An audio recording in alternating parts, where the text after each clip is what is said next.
The wind that swept across the cradle of humanity 200,000 years ago carried no scent of the ocean's brine, nor the pine needle sharpness of the northern forests. It was a wind born of heat, rising from the cracked and sun-baked clay of the East African rift, carrying with it the scent of dry grass, the musk of wildebeest, and the ancient metallic tang of dust. In this world, the sky was a tyrant. It was a vast, unblinking expanse of azure that did not shelter, but rather exposed. And beneath this relentless dome, the first human eyes looked out upon the world. To understand the origin of our gaze, we must first understand the light. In the deep history of our species, light was not merely illumination. It was a physical force, a barrage of radiation that hammered the earth from sunrise to sunset. The sun was the architect of our biology, chiseling our forms to withstand its intensity. And so, the human eye, that delicate sphere of water and jelly, that window into the consciousness, had to be armored. It had to be fortified against the day. For hundreds of thousands of years, there was no variation in the color of the human soul. If you were to travel back through the misty corridors of deep time, walking among the tribes of Homo erectus or the early bands of Homo sapiens, you would see a profound uniformity. Every face you met would turn to you with eyes of deep, rich earth. They were eyes of obsidian, of roasted coffee, of dark amber and midnight stone. There was no blue to mirror the sky, no green to mimic the forest canopy, no gray to reflect the coming storms. There was only the color of the soil from which we believed we were made. This was the era of amber and earth. It is difficult for us, living in a modern kaleidoscope of diversity, to truly grasp the length of this era. It was not a brief season in our history. It was the vast majority of it. For eons, the genetic code for eye color was a locked room, a library with only one book. Nature had found a solution to the problem of the equatorial sun, and she saw no reason to experiment. The solution was melanin, a complex dark pigment, the same chemical genius that darkened our skin and blackened our hair. In the eye, this pigment was not merely a color, it was a shield.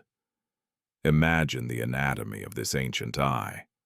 The iris, that ring of muscle that expands and contracts to control the light, was saturated with melanin. It was a dense curtain drawn tight against the blinding glare.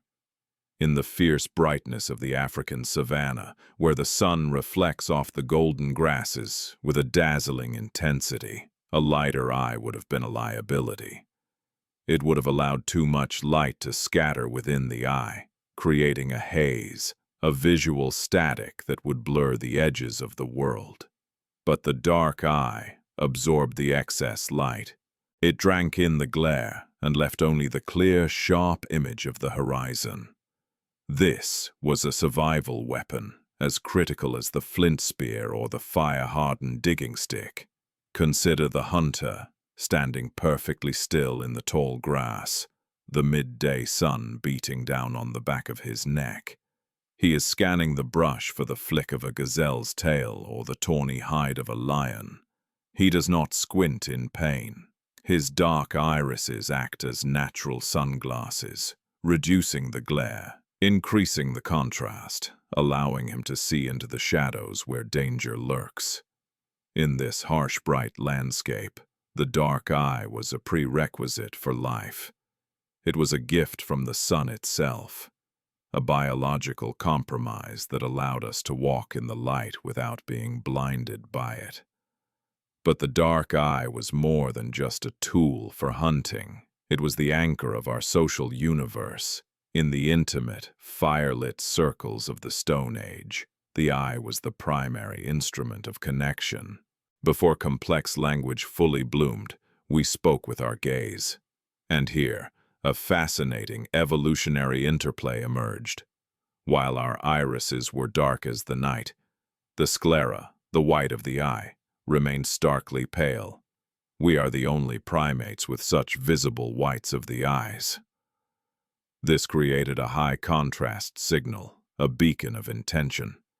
Picture a mother holding her infant in the cool shade of a baobab tree.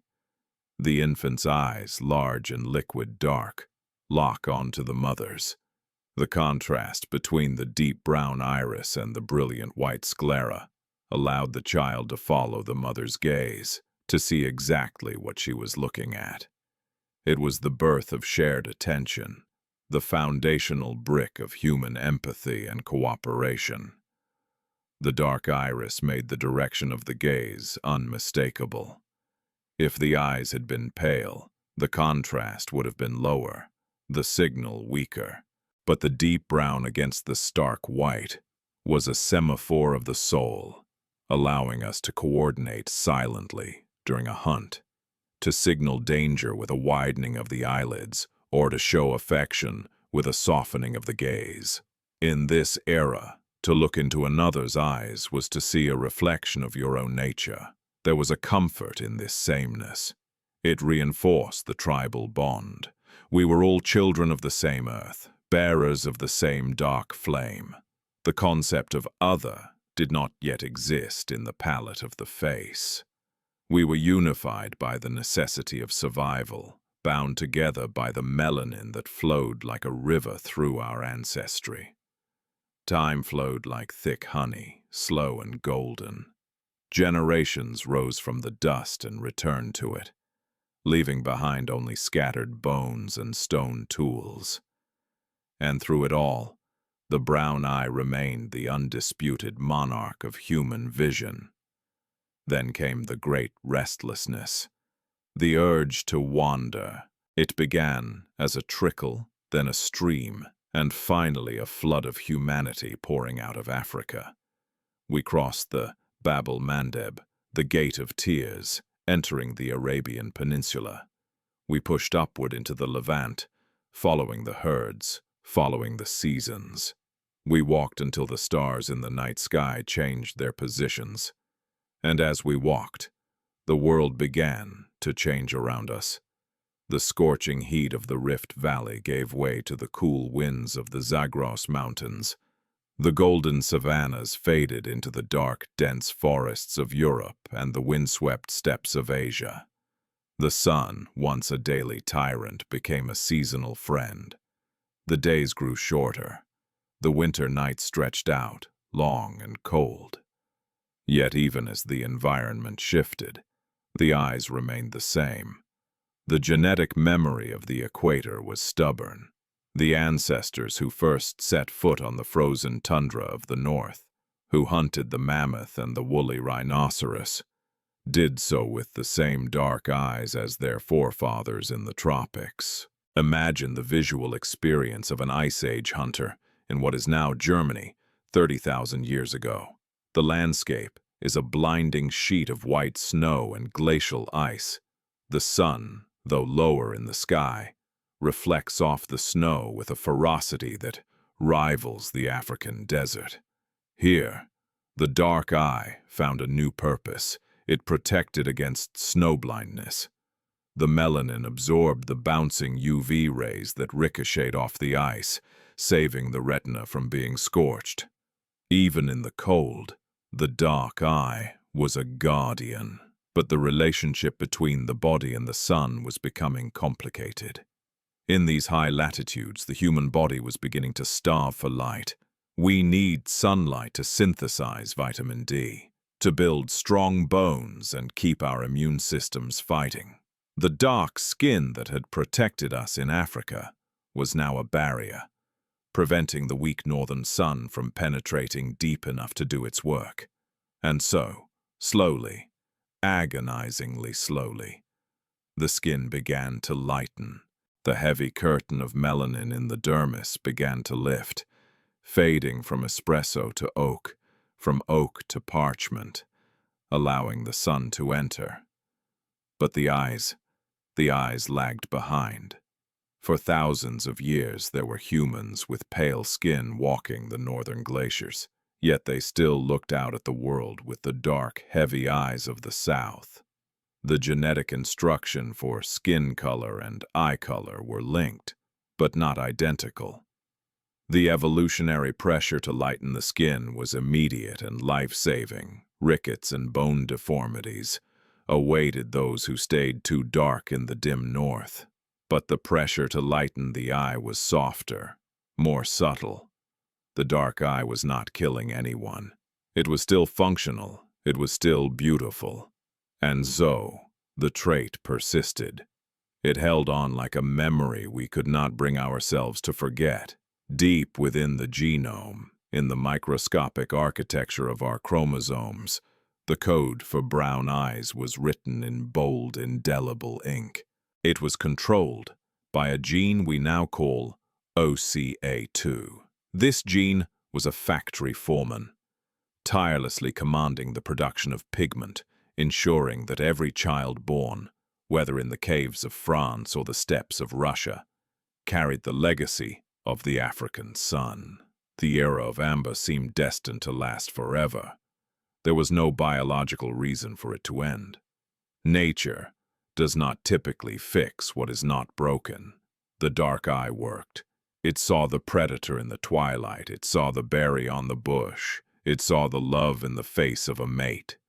It was a masterpiece of evolutionary engineering, refined over millions of years of primate history. But nature is also a gambler. It is a chaotic artist that loves to introduce a glitch, a random stroke of the brush that changes the composition of the painting entirely. We must picture the world just before the change. It is the Mesolithic era. The great ice sheets are beginning to retreat, groaning and cracking as they pull back toward the poles.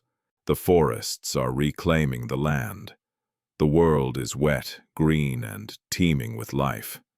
In a small settlement, perhaps near the shores of the Black Sea, or nestled in a valley in the Balkans, a man and a woman meet.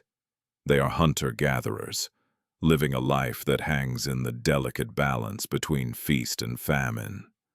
They have the same eyes as their ancestors, dark, watchful, brimming with the wisdom of the earth. They do not know that they are standing on the precipice of a biological revolution. They do not know that within the silent, spiraling chemistry of their bodies, a clock is ticking down to zero. The uniformity of the human gaze was about to be shattered. The monopoly of the brown eye, which had stood firm for the entire existence of our species, was about to face a challenger. But before the blue could emerge, the stage had to be set. The populations had to be isolated enough for a recessive trait to take hold. The light had to be dim enough that the loss of pigment wouldn't be a death sentence. The culture had to be ready to accept a child who looked at them with the eyes of a stranger. For now, however, the world remained in sepia. The firelight of the Mesolithic camps reflected only warm tones. The stories told around the hearth were stories of a people who belonged to the earth, whose bodies were forged from the clay and the stone. We were a people of the dark iris, keeping the secrets of the sun locked away within us. It is a poignant thought to consider. The silence before the mutation. The massive genetic silence. The potential for blue, for green, for hazel, lay sleeping within the possibilities of the human code. But it had never once been awakened. It was a ghost, waiting to be born. As the sun set on the final day of this era, painting the sky in shades of violet and indigo, the humans watching it did so with eyes that could not mimic those colors. They watched the blue twilight deepen into black, unaware that soon, that very twilight would find a permanent home in the face of a child. The era of amber was drawing to a close, not with a bang, but with a whisper in the DNA, a subtle shift in the syntax of life that would open a window to the sky. But for tonight, The eyes of humanity remained dark, holding the heat of the ancient day, waiting for the dawn of a new vision. The Great Migration was not a march. It was a slow, unconscious drift, a leaking of humanity across the face of the planet, like water seeking its own level. It did not happen in a single lifetime, nor in 100 lifetimes. It was a movement, measured in the slow grinding of tectonic plates and the shifting of the stars. We, the children of the sun, began to walk away from the light. To understand the profound shift that laid the groundwork for the blue eye, we must close our eyes and remember the heat we left behind. We must feel the ghost of the equatorial sun on our skin, a sensation that had defined our biology for millions of years. In the cradle of Africa, the sun was a constant companion, a heavy hand resting on our shoulders. But as the lineages split and the tribes wandered, crossing the land bridges of the Sinai, threading through the corridors of the Levant, and pushing ever northward, the sun began to retreat. Picture the slow transformation of the horizon. The sharp, shimmering mirages of the savannah gave way to the rolling, rugged hills of Anatolia. The scent of the air changed from the dry, baked dust of the Rift Valley to the damp, metallic tang of moss and wet limestone. We were entering the shadowed fringes of the world, a place where the rules of survival were being rewritten by the wind and the cold. We moved into the vastness of the Eurasian landmass and eventually into the deep, brooding heart of Europe. This was not the Europe of today, with its manicured fields and open cities. This was the wild wood. This was a continent suffocated by trees, a primeval forest of oak, ash, and elm that stretched unbroken from the Atlantic coast to the steppes of Russia. It was a world of green twilight. Imagine a hunting party moving through this landscape 40,000 years ago. The canopy above is so thick, so woven with leaves and vines, that the sky is merely a rumor. The light that filters down to the forest floor is pale, diluted, stripped of its golden intensity. It is a watery light, distinct and cool. The ground is soft with millennia of decaying leaves, swallowing the sound of footsteps. There is a silence here that is different from the silence of the desert. It is a heavy, watching silence. In this new world, the sun was no longer a conqueror. It was a fleeting guest.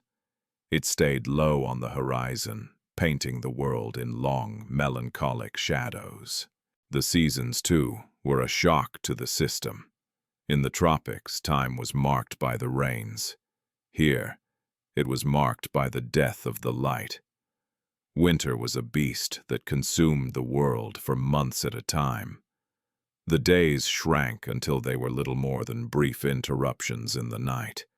The gray blankets of clouds hung low over the earth, sealing the tribes in a perpetual gloom. And yet, we carried the equator in our skin and in our eyes. The ancestors who first braved these dark forests looked out at the mist with eyes of midnight obsidian. They were armored against a sun that was no longer attacking them. The heavy shield of melanin, so vital in the open plains, had become a burden in the shadows. The body, a masterpiece of adaptation, found itself out of sync with its environment. It was like wearing a suit of iron armor to swim in a river. The protection of the past had become the weight of the present. Consider the physiology of this mismatch. Melanin is a greedy pigment. It absorbs light. In the high latitudes of Europe, where ultraviolet radiation is weak and scarce, the dark skin acted as a barrier, blocking the very thing the body desperately needed. We rely on the sun to touch the deeper layers of our skin to synthesize vitamin D, the magic key that allows us to build bone, and keep our immune systems roaring. In the dim northern rim, the dark-skinned ancestors began to starve for light. It was a silent hunger, a famine not of the belly, but of the marrow. Bones grew soft, children fell ill, the inner fire of the tribes flickered in the damp cold. And so, the great chaotic engine of evolution began to turn. It was not a conscious decision. No council of elders sat around a fire and decided to become pale. It was the brutal mathematics of survival. Those with slightly lighter skin, perhaps the result of random variation, absorbed just a fraction more light. They synthesized just a bit more of the vital nutrient. Their bones were stronger, their hips wider for birthing, their spears thrown with more force. They survived the winters. They had more children. Over thousands of years, the skin began to bleach. It faded from the deep mahogany of the Rift Valley to the sepia of the Mediterranean, and finally to the pale alabaster of the high north. The curtain of melanin in the skin was pulled back to let the guest in. But the eyes were stubborn. While the skin lightened to save the life of the organism, the eyes remained dark. There is a biological conservatism to the eye. It is the most precious and complex organ, and nature is hesitant to tamper with its design. For millennia, pale-skinned hunters with hair the color of dried grass looked out with eyes as dark as coal. The genetic memory of the equator held the iris in a tight grip. Let us dwell in this specific era, the Mesolithic twilight. Imagine a settlement on the banks of a great freshwater lake, the body of water that would one day burst its banks and become the Black Sea. The air is thick with the smell of wood smoke and curing fish. The huts are constructed of mammoth bone and heavy hides, huddled together against the biting wind coming off the steppes. Here the daily life was a negotiation with the dark. The sun rose late and set early. The interior of the huts was perpetually dim, lit only by the glowing embers of the hearth and the burning of animal fat in stone lamps. In this low-light environment, the dark eye was functioning, but it was not optimized. The dark iris absorbs light, preventing it from scattering inside the eye. This is perfect for high-contrast, bright environments. But in the low-contrast, gray world of the north, the visual demands were different. A hunter tracking a deer through the misty woods at dawn needed to distinguish subtle shades of gray and brown. They needed to see movement in the shadows. They needed to capture every stray photon that made it through the canopy. The dark eye was a relic of a brighter time. It was over-engineered for the gloom of the north. The heavy pigmentation was biologically expensive to produce.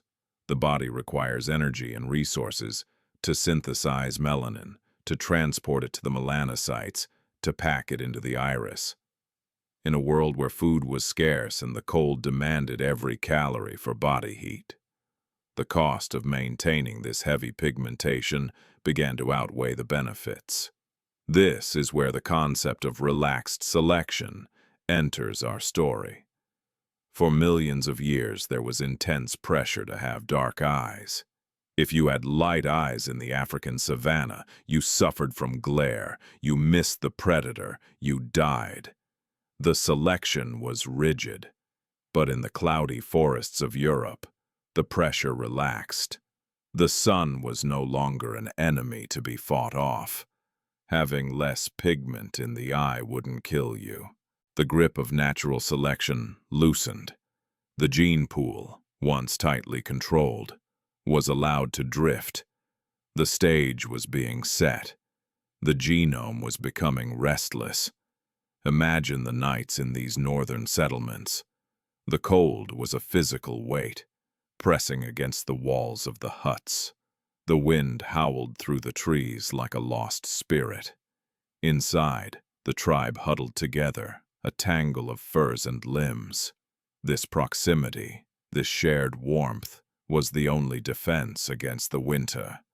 In these long, dark hours, the eyes were the primary language, with the lower face often covered in furs or scarves against the cold. The eyes became the sole window of expression. The nuance of a squint, the widening of fear, the softness of affection, all were communicated through the gaze. In the flickering firelight, the dark eyes of the tribe reflected the flames. They were pools of mystery, beautiful and deep, but uniform. There was no variation to distinguish one kin from another by gaze alone.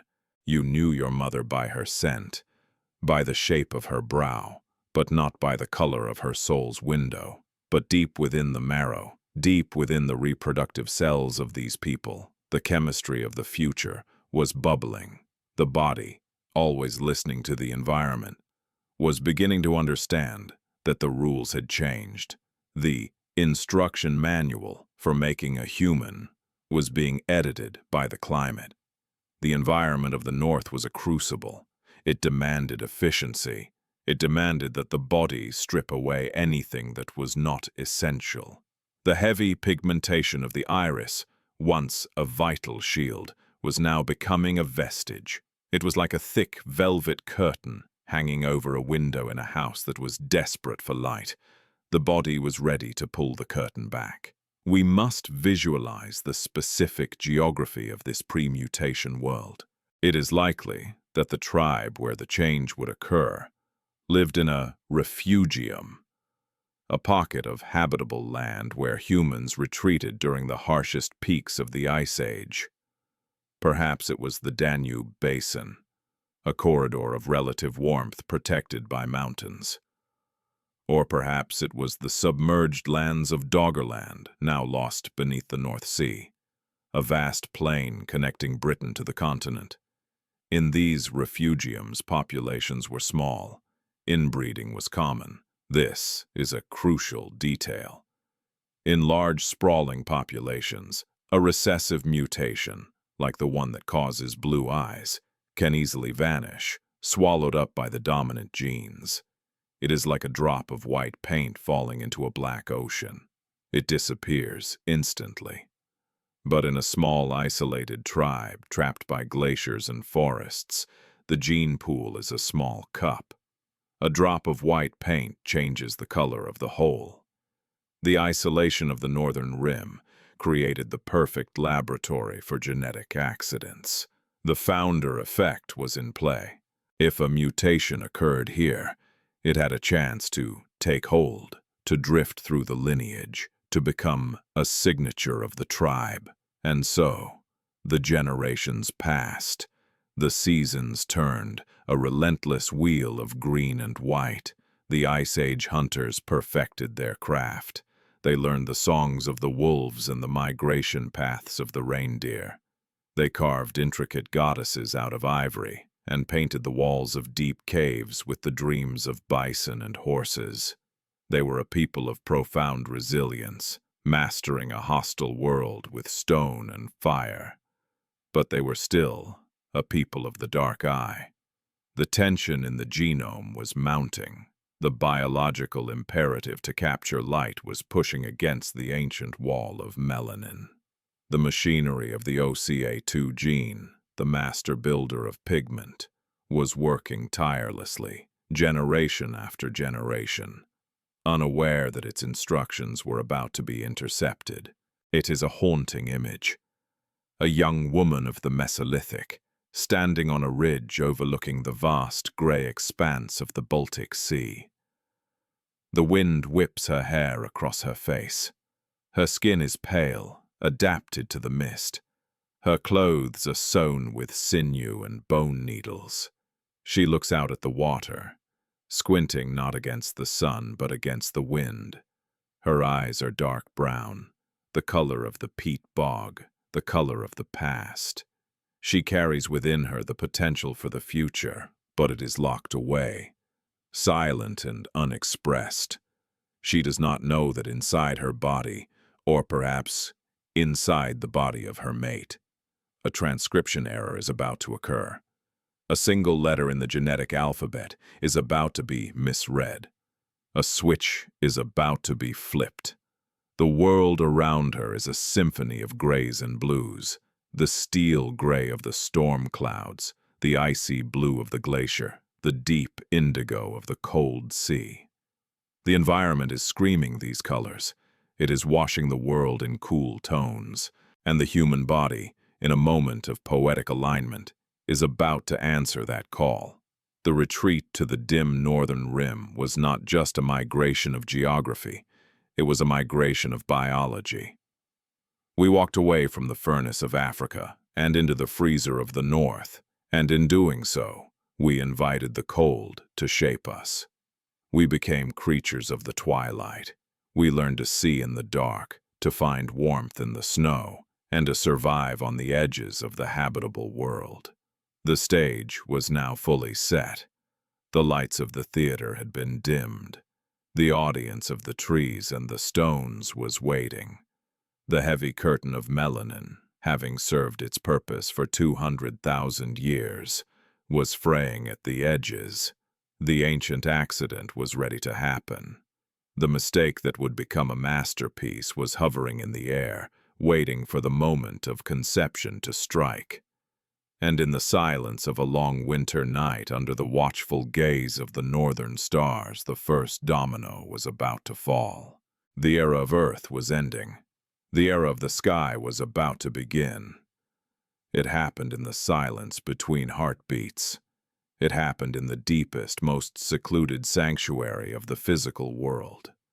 Not in a cave, not in a temple of stone, but within the microscopic cathedral of a single cell. To witness the birth of the blue eye, we must shrink ourselves down.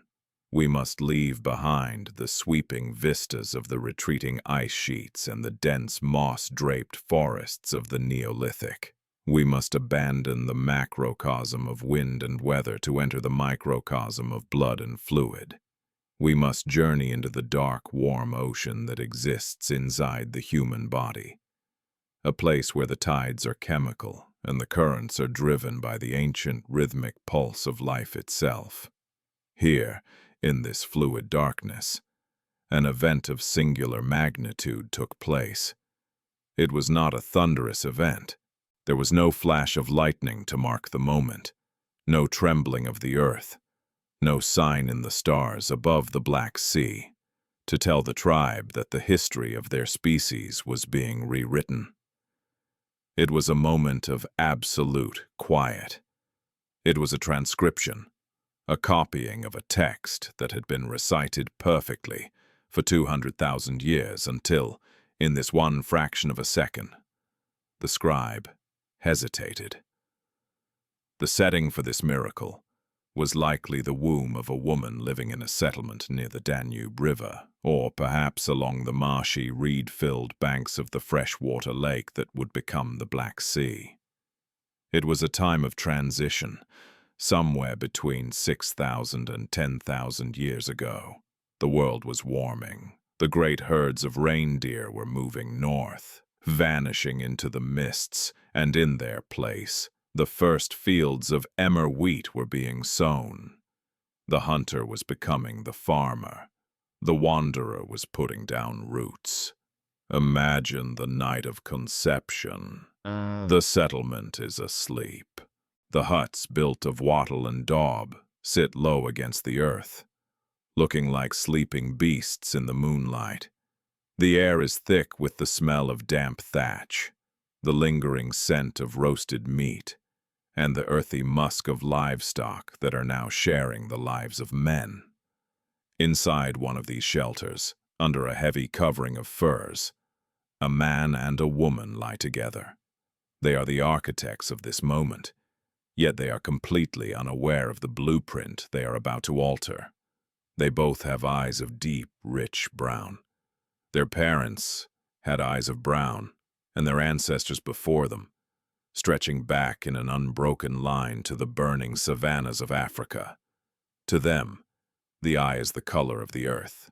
It is the color of the bear's fur, the color of the peat, the color of the night. They possess the dominant gene, the ancient inheritance that has shielded humanity from the sun since the dawn of time.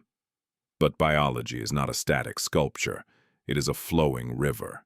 As the genetic material from the father meets the genetic material of the mother, a dance of incredible complexity begins. The chromosomes, those twisted ladders of destiny, begin to align. They are pairing up, shuffling the deck of possibilities, exchanging secrets that have been carried across continents and ice ages. This is the oldest ritual on Earth, the weaving of a new life from the threads of the old. Deep within the nucleus of the newly formed zygote, that single shimmering cell that contains the potential for a human being. The machinery of life is humming. The DNA is being read. The instructions for building a spine, a heart, a lung are being unspooled. And among these billions of instructions, there is a specific chapter dedicated to the eye. For eons, this chapter had read the same way. Produce melanin, saturate the iris, build the shield. The instruction was carried out by a gene we now call OCA2. Think of OCA2 as the master builder, the foreman of a great factory dedicated to the production of pigment. For thousands of generations, this builder had worked without rest, pumping out the dark, rich melanin that filled the iris, turning it opaque and brown. It was a diligent worker, following the orders of the sun. But OCA2 does not work alone. It has a supervisor, a regulatory switch that tells it when to start and when to stop, how much to build and how intense the color should be. This switch is located on a nearby gene known as HERC2.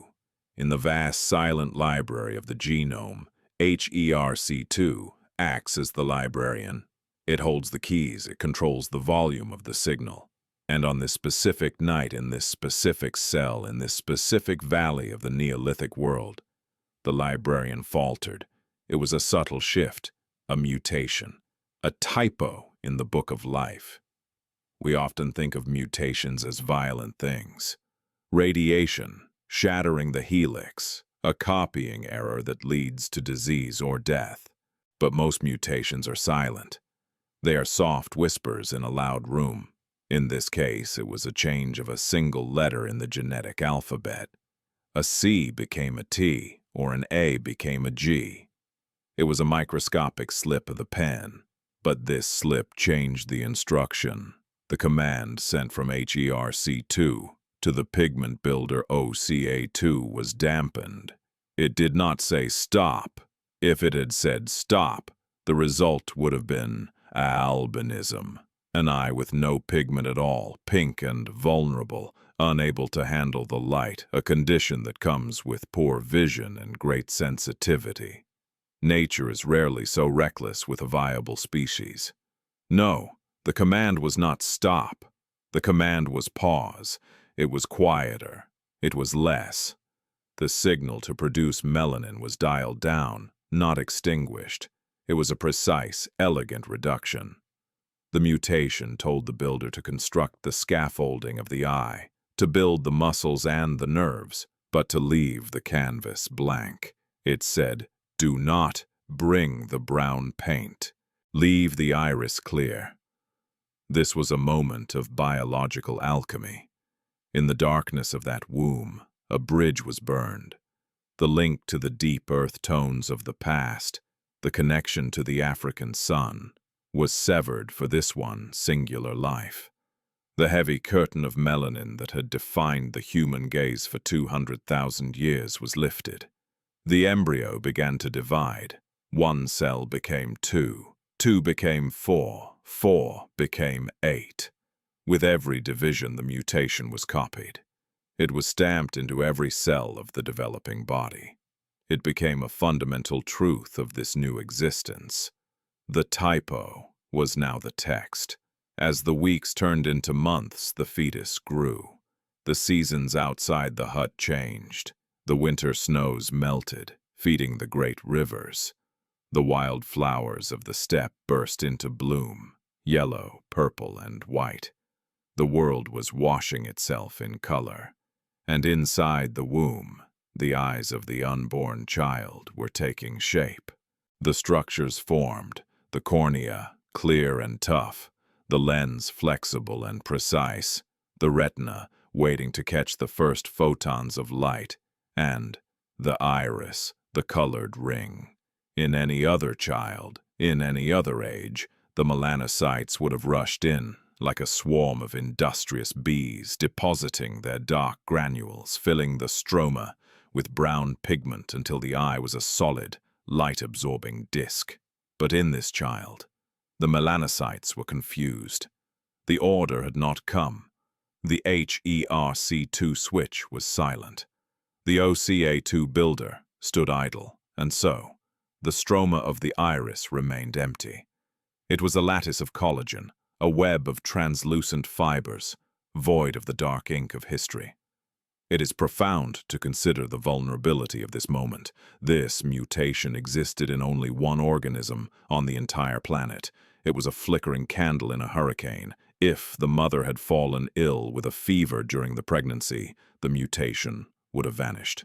If a famine had swept through the tribe, causing a miscarriage, the blue eye would have remained a dream of the genome, never to be realized.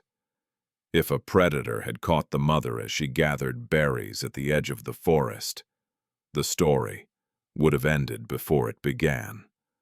The entire future of the blue-eyed trait, the billions of people who would one day carry it, the poets and the kings, the artists and the scientists, all of it, hung by the thread of this one pregnancy in the Stone Age. It was a singularity, a bottleneck of one. There is a beauty in this fragility.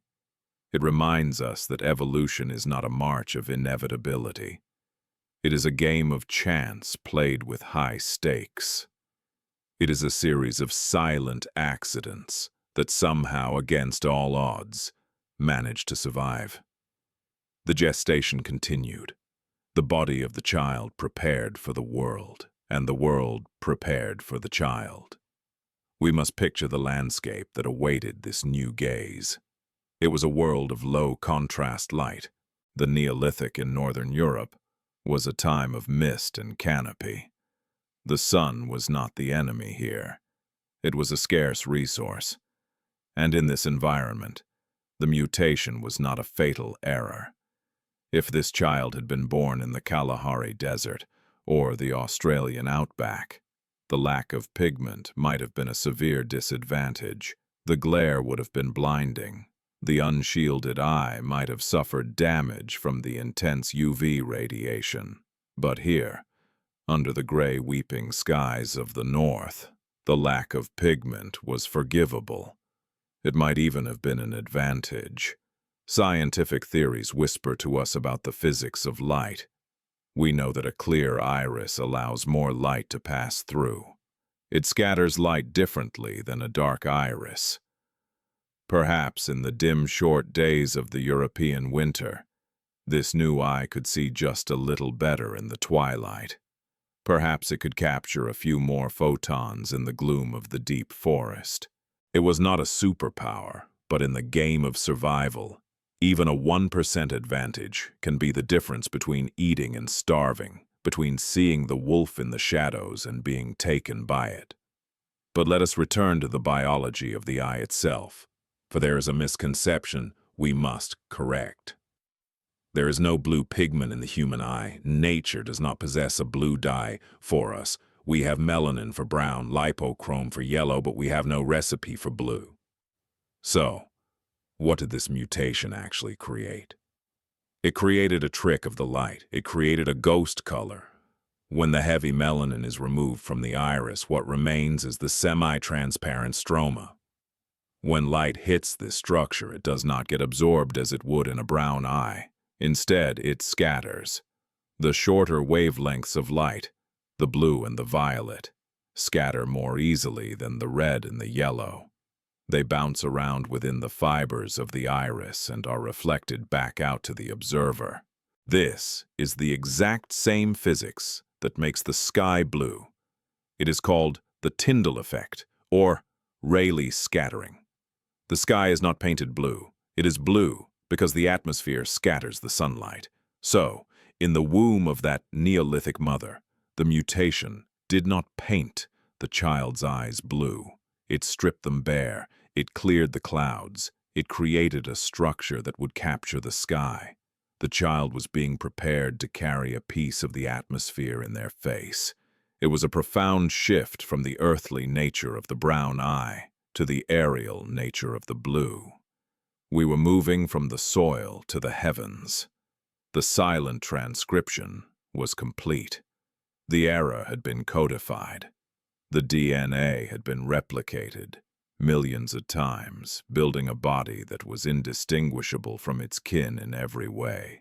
Same bone structure, same hair, same skin tone, except for this one tiny, glaring detail. The silence of the womb was about to be broken by the cry of life.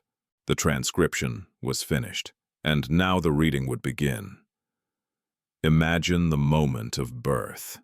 It is likely night or the early gray hours of dawn.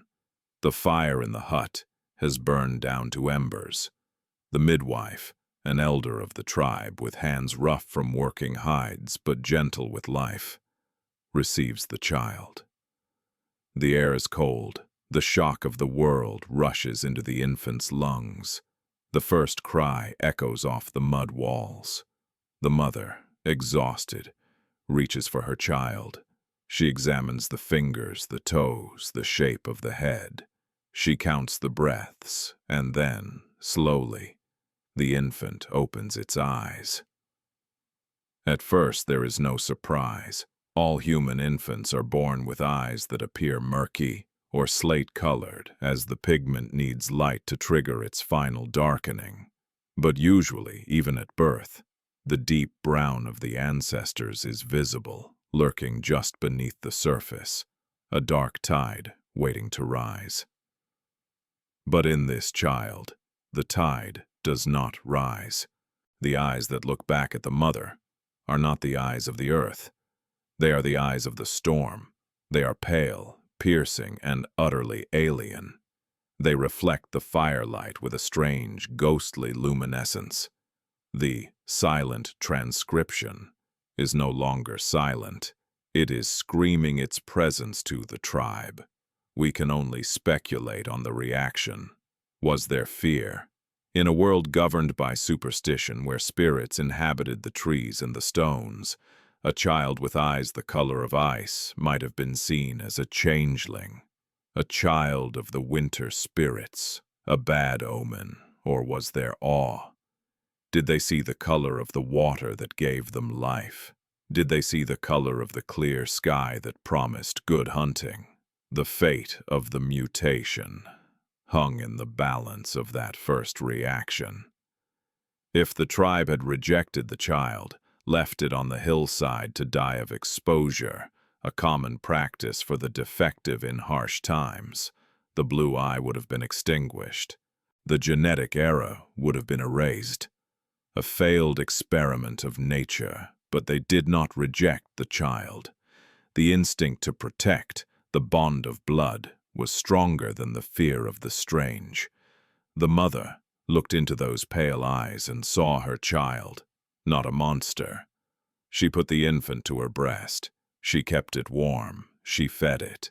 And in that act of love, the transcription was saved. The typo was accepted into the library. This chapter of our history is a testament to the power of the invisible. We tend to focus on the big moments of evolution. The first step on two legs, the discovery of fire, the invention of the wheel. But the true drama often happens in the dark, in the microscopic silence of the cell where a single molecule shifts and the course of history changes forever. The mutation of HERC2 was a quiet revolution. It was a whisper that would eventually echo across the world. It was the moment when humanity began to diversify, to fragment into the kaleidoscope of appearances that we know today. It was the moment we stopped looking entirely like the earth that made us and began to look like the world we were exploring. The winter was ending outside the hut. The ice was retreating, the world was opening up, and inside the small shelter, wrapped in furs, a pair of eyes was watching the smoke rise to the roof. Eyes that held no darkness, eyes that were clear windows waiting for the light to fill them. The silent transcription was over. The story of the blue eye had begun. The mist that clung to the shores of the freshwater lake was not merely weather. It was a living breath of the earth. In the damp, cool dawn of the Mesolithic, the world did not wake with a shout, but with a slow gray unveiling. The great ice sheets to the north were weeping, their meltwater feeding the rivers that snaked through the dark forests of birch and pine, eventually pooling in this vast inland sea that would one day become the Black Sea. It was a world of water and wood, of silence, broken only by the splash of a waterfowl or the distant crack of a falling branch. Here, in a small clearing carved out of the primeval density, a settlement breathed its first rhythms of the day. The huts were low domes of woven hazel and willow, plastered with river mud and thatched with heavy reeds, designed to mimic the curve of the hills, to hide from the wind rather than defy it. Inside one of these shelters, the air was thick, suspended in the heavy warmth of animal skins, burning fat, and the iron scent of birth. We must slow our perception of time to match the heartbeat of this moment. We must strip away the noise of the modern world and enter the quiet intensity of the Stone Age. Here, a birth was not a medical procedure. It was a threshold event, a dangerous passage between the spirit world and the physical realm. The tribe, a tight-knit knot of kinship where every face was a mirror of another, waited. They were people of the earth, their skin paled by the northern latitude, but still holding the warmth of ochre, their hair dark as the raven's wing, and their eyes, without exception, the color of deep, polished walnut. For 200,000 years, every infant born to the human species had opened its eyes to reveal a gaze of darkness.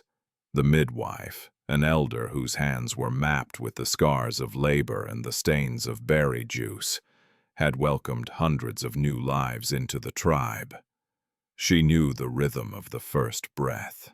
She knew the look of the newborn, the slate-gray haziness that would settle within weeks into the solid, protective brown of the ancestors. She expected nothing else. To expect otherwise would be to expect the sun to rise in the west or the river to flow uphill.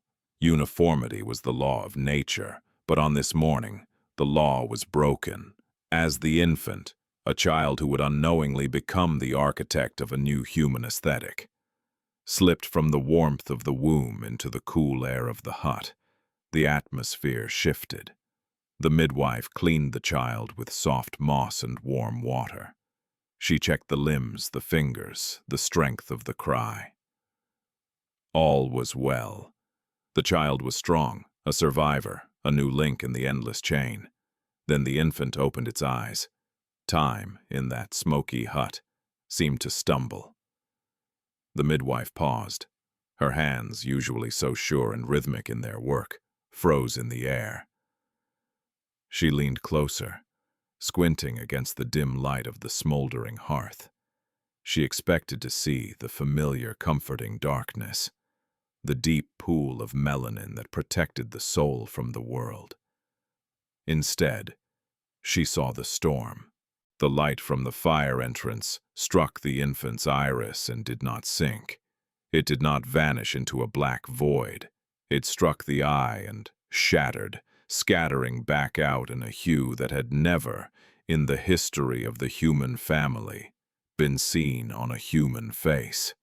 It was not a color of the earth. It was a color of the distance. It was the pale, ghostly gray of the morning mist, with a piercing undercurrent of the glacier's heart. The child blinked, and the blue gaze swept across the face of the midwife, across the wooden beams of the roof, across the shadows of the room. It was a gaze that felt stripped, naked, and electrifyingly open. To understand the shock of this moment, we must remember that for these people, the physical body was the only truth. They did not understand genetics. They did not know of chromosomes or recessive traits. They knew only what they could see and touch, and they had never seen this. In a world where every eye was dark, a blue eye was not just a variation. It was an impossibility. It was not truly blue pigment, of course. Nature is a chemist of earth tones, browns, blacks, reds, yellows. It does not manufacture blue dye for the mammalian body. What the midwife was seeing was a trick of physics, a phenomenon known as the Tyndall effect. It is the same magic that paints the sky. The atmosphere is not blue, it is transparent. But when sunlight hits the gases in the air, the short blue wavelengths scatter more than the long red ones, filling our vision with azure. In the eye of this child, the heavy curtain of melanin had been pulled back, leaving the stroma, the fibrous structure of the iris, clear and translucent. The light entered, hit the microscopic fibers, and scattered. The blue was not a substance, it was a scattering of the light itself. This child was not carrying a new pigment. They were carrying a piece of the sky trapped in a circle of tissue. They were holding the physics of the atmosphere in their gaze. But the midwife knew nothing of Rayleigh scattering or the Tyndall effect. She knew only that the spirits had touched this child. A murmur would have rippled through the settlement as the news left the hut. We can imagine the elders gathering, their faces lined with the weathering of 100 winters, their dark eyes wide with a mixture of fear and reverence. They would have crowded into the small space, pushing aside the leather flaps, bringing with them the smell of the damp forest and the morning rain. They looked down at the infant, wrapped in the fur of a wolf or a bear, and saw the anomaly. In the brutal calculus of the Paleolithic, difference was often a death sentence. A child born too weak, too strange, or too broken was often returned to the earth, a sacrifice to the harsh necessities of survival. The tribe could not afford to carry a burden that could not carry itself. Was this pale gaze a sign of blindness? Was it a mark of sickness? Was it a curse from the river spirits, angry at a broken taboo? The tension in the hut must have been palpable, a silent war between the instinct to protect and the fear of the unknown. The mother, exhausted but fierce, would have held the child tighter. She would have looked into those strange, pale eyes and seen not a monster, but a miracle. She saw that the child tracked the movement of the hand. She saw that the child focused on the light. The vision was sound. The child was whole. Perhaps it was the superstition of the age that saved the child. In a world where water was life, the source of fish, the path of travel, the quencher of thirst, a child with eyes the color of water might have been seen as a blessed things. The blue was the color of the ice that had once covered the world, a force of immense power. It was the color of the heavens where the thunder lived. To harm this child might be to insult the sky itself. And so, the decision was made, likely in silence, with a nod of the head from the matriarch or the shaman. The child would live. The child of the mist was accepted into the fold. Thus began the life of the first blue-eyed human. Imagine the childhood of this individual, as they grew from an infant into a toddler, and from a toddler into a youth. They walked through a world that was constantly reflecting their own uniqueness back at them. Every time they knelt by the still waters of the lake to drink, They saw a stranger staring back. Among the dark-haired, dark-eyed kin, they were a solitary beacon. They were a living anomaly, a singular point of light in a sea of amber. We must picture the daily existence of this ancestor. It is a life of sensory richness, the feel of the damp moss under bare feet, the rough bark of the birch trees, the smell of curing hide and roasting venison. They learned to knap flint, striking the stones together to create sparks and sharp edges. They learned to weave fish traps from willow branches. They learned to read the wind. But their experience of the world was fundamentally different because of how the world experienced them.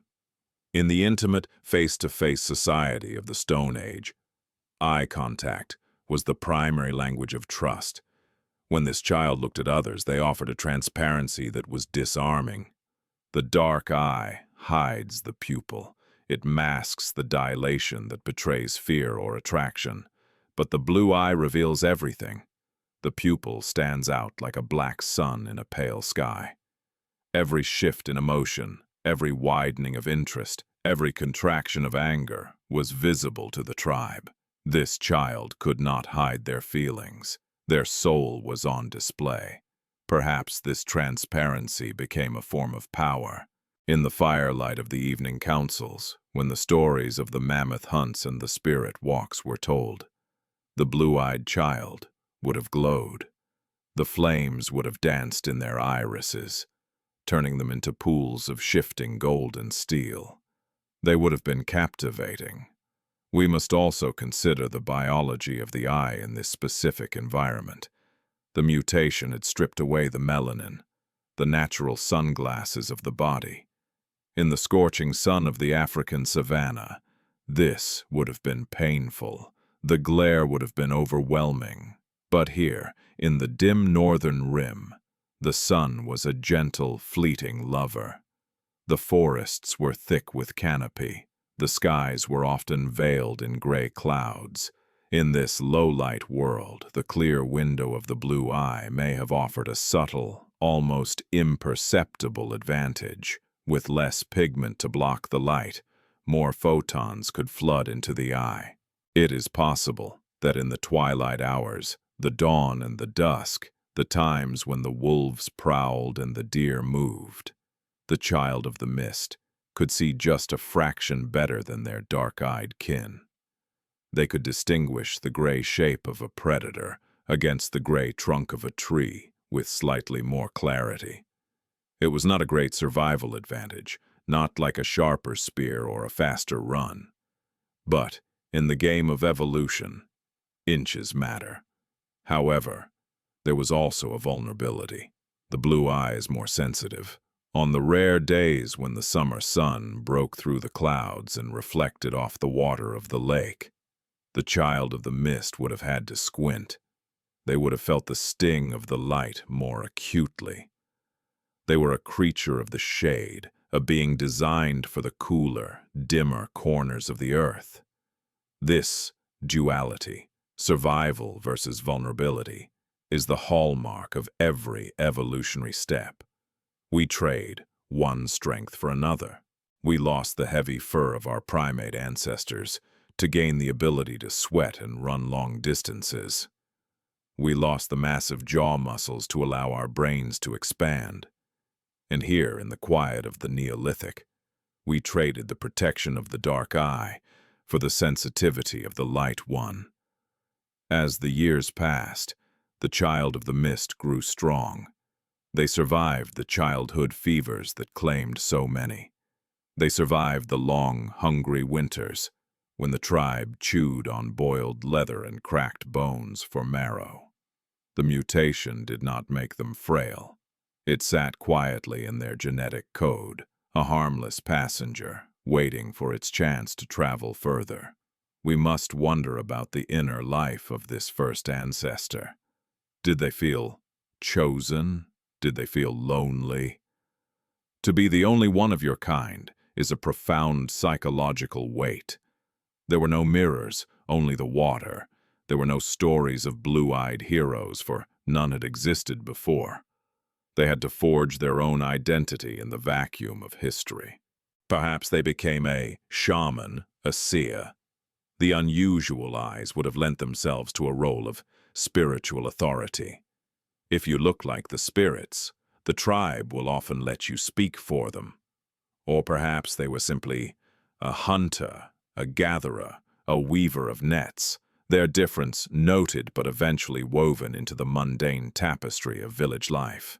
That is just the way they are, the tribe might have said, accepting the mystery as they accepted the changing of the seasons. But the most critical moment in the life of the child of the mist was not their birth nor their death.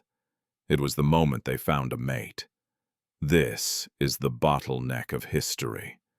If this individual had died childless, the blue eye would have vanished from the human story. It would have been a single, beautiful spark that flared and died in the prehistoric night. But they did not die childless. Attraction is a mysterious force, guided by biology and culture. In a sea of uniformity, novelty is a powerful magnet. The rare male or rare female effect is a known biological phenomenon where individuals with unique traits are often preferred as mates. The blue eyes, so striking and strange, may have been irresistibly attractive. They were a signal of uniqueness. Imagine the courtship. A dark-eyed mate drawn to the pale fire of those eyes, breaking the barrier of difference to unite their lineage with this strange new strand. In the intimacy of that union, the mutation was passed on. The silent error in the code of life was copied, replicated, and sent forward into the river of time. The child of the mist eventually aged. The pale eyes would have been framed by the wrinkles of experience, the skin weathering under the wind and the years. They would have watched their own children grow, searching their faces for the echo of their own gaze. Because the gene is recessive, it is likely that the first generation of children born to the child of the mist did not have blue eyes. They would have carried the gene, hidden, masked by the dominant brown of their other parent. The blue eyes would have seemed to disappear, sinking back into the earth, lost to the sight of the tribe. But they were not lost. They were merely sleeping. The child of the mist died, their body returned to the soil, their bones settling into the sediment of the lakeshore. The tribe would have mourned the passing of the one who looked like the water. They might have buried them with special honors, placing shells or polished stones over the eyelids that had seen the world so differently. But the legacy had already escaped the grave. The mutation was moving through the blood of the tribe, silent and invisible, spreading like a root system underground. It waited in the grandchildren and the great-grandchildren. It waited for the moment when two carriers would meet, and the spark would be struck again. The window had been cleared. The precedent had been set. The child of the mist was gone, but they had left the door to the sky open, and through that door, generations yet unborn would one day look out at the world. The accident was no longer an accident. It was an inheritance. And in the quiet, cold theater of the Neolithic, the curtain was rising on a new act of the human drama, one where the eyes of the actors would eventually reflect every color of the world they inhabited. To comprehend the miracle that occurred within the face of our ancestor, we must first turn our gaze away from the human form and look toward the source of all vision. We must look to the star that burns at the center of our system. For 8 minutes and 20 seconds, light travels across the vacuum of space. It is a silent, relentless voyage of energy, a stream of photons born from the violent fusion of hydrogen into helium. These particles flee the sun's surface, racing through the cold dark until they collide with the atmosphere of our pale blue dot.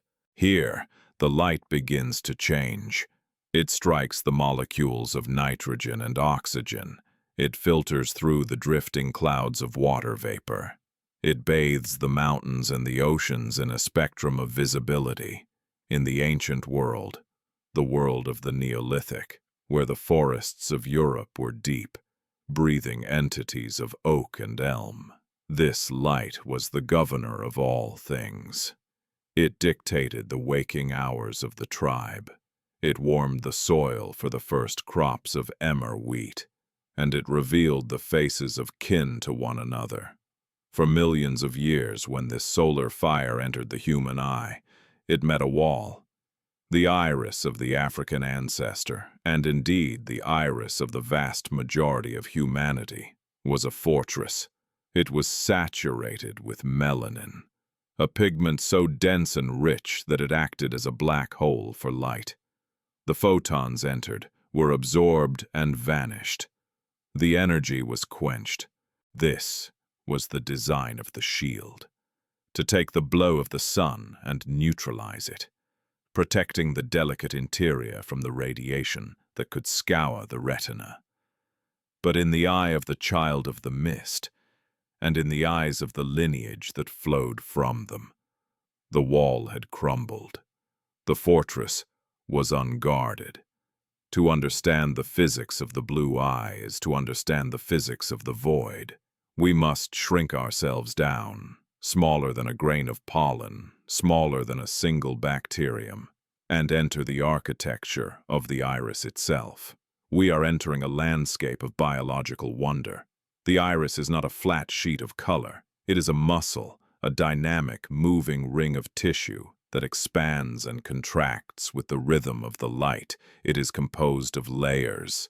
At the back, there is the pigment epithelium, a layer that remains dark in almost everyone, a final backstop against the light. But in the front, there is the stroma. In a brown eye, the stroma is a crowded room. It is packed with melanocytes, cells that are bursting with dark granules. The light hits this layer and stops. The reflection is minimal. The color is the color of the pigment itself, brown like the earth, like the bark of a tree. But in the eye of our mutated ancestor, the stroma was empty. The genetic instruction to fill this room had never arrived. The melanocytes were few, or they were sleeping. The stroma was left as a naked, fibrous meshwork. It was a lattice of collagen fibers, a tangled web of connective tissue and clear fluid. It was translucent like a pane of frosted glass, or the suspended mist over a morning river. And this is where the magic happens. This is where biology steps aside and physics takes the stage. When the white light of the sun enters this clear, turbid layer, it encounters the microscopic fibers of the stroma. The light is composed of a rainbow of wavelengths: red, orange, yellow, green, blue, indigo, violet. Each color travels as a wave of a different size. The red waves are long and lazy. They possess a kind of momentum that allows them to slip through obstacles. The blue waves are short, frantic, and high energy. As the sunlight strikes the collagen fibers, the long red waves slide right through. They pass into the depths of the eye, absorbed by the dark layer at the back, unnoticed and unseen. But the blue waves, the short nervous frequencies, crash against the fibers. They strike the collagen and scatter. They bounce sideways, backwards, and outwards. They ricochet through the cloudy medium of the stroma, like a pinball in a machine of glass. This scattering is a phenomenon known to physicists as the Tyndall effect, a cousin to Rayleigh scattering. It is the exact same physical interaction that occurs in the atmosphere above our heads. When you look up at the sky on a clear day, you are not seeing a blue object. The air has no color. Space has no color. You are seeing the scattering of sunlight by the molecules of the atmosphere. The blue light is being caught, tossed around, and sent back to your eye, while the red light passes through to warm the earth. So, when the tribe, looked into the face of the first blue-eyed ancestor. They were not looking at a pigment. They were looking at a trapped piece of the atmosphere. They were looking at the sky, brought down from the heavens and caught in a net of living tissue. It is a ghost color. It is an illusion created by structure rather than substance. If you were to take a blue iris and grind it into a powder in a mortar and pestle, the powder would not be blue. It would be gray or brownish-white. The color exists only in the arrangement, in the interplay of light and fiber. It is a fragile beauty, dependent entirely on the illumination of the moment. This structural nature of the eye meant that the ancestor carried a biological mood ring in their face. Because the color was not painted on, but rather reflected back, it was intimately tied to the quality of the light in the world around them. Imagine this ancestor walking through the different environments of their prehistoric life. Picture a day of heavy storms. The clouds have rolled in from the Atlantic, thick and bruised with rain. The light in the forest is dim, flat, and silver. In this light, the blue waves scatter with less intensity. The eyes of the ancestor would shift. They would darken, taking on the color of slate, of steel, of the polished flint spearhead. They would mirror the storm. The tribe, huddling in the cave as the thunder rolled, would see the tempest reflected in the gaze of their kin. Now picture the height of spring. The clouds have broken. The sun is high and fierce. The sky is a brilliant, saturated azure.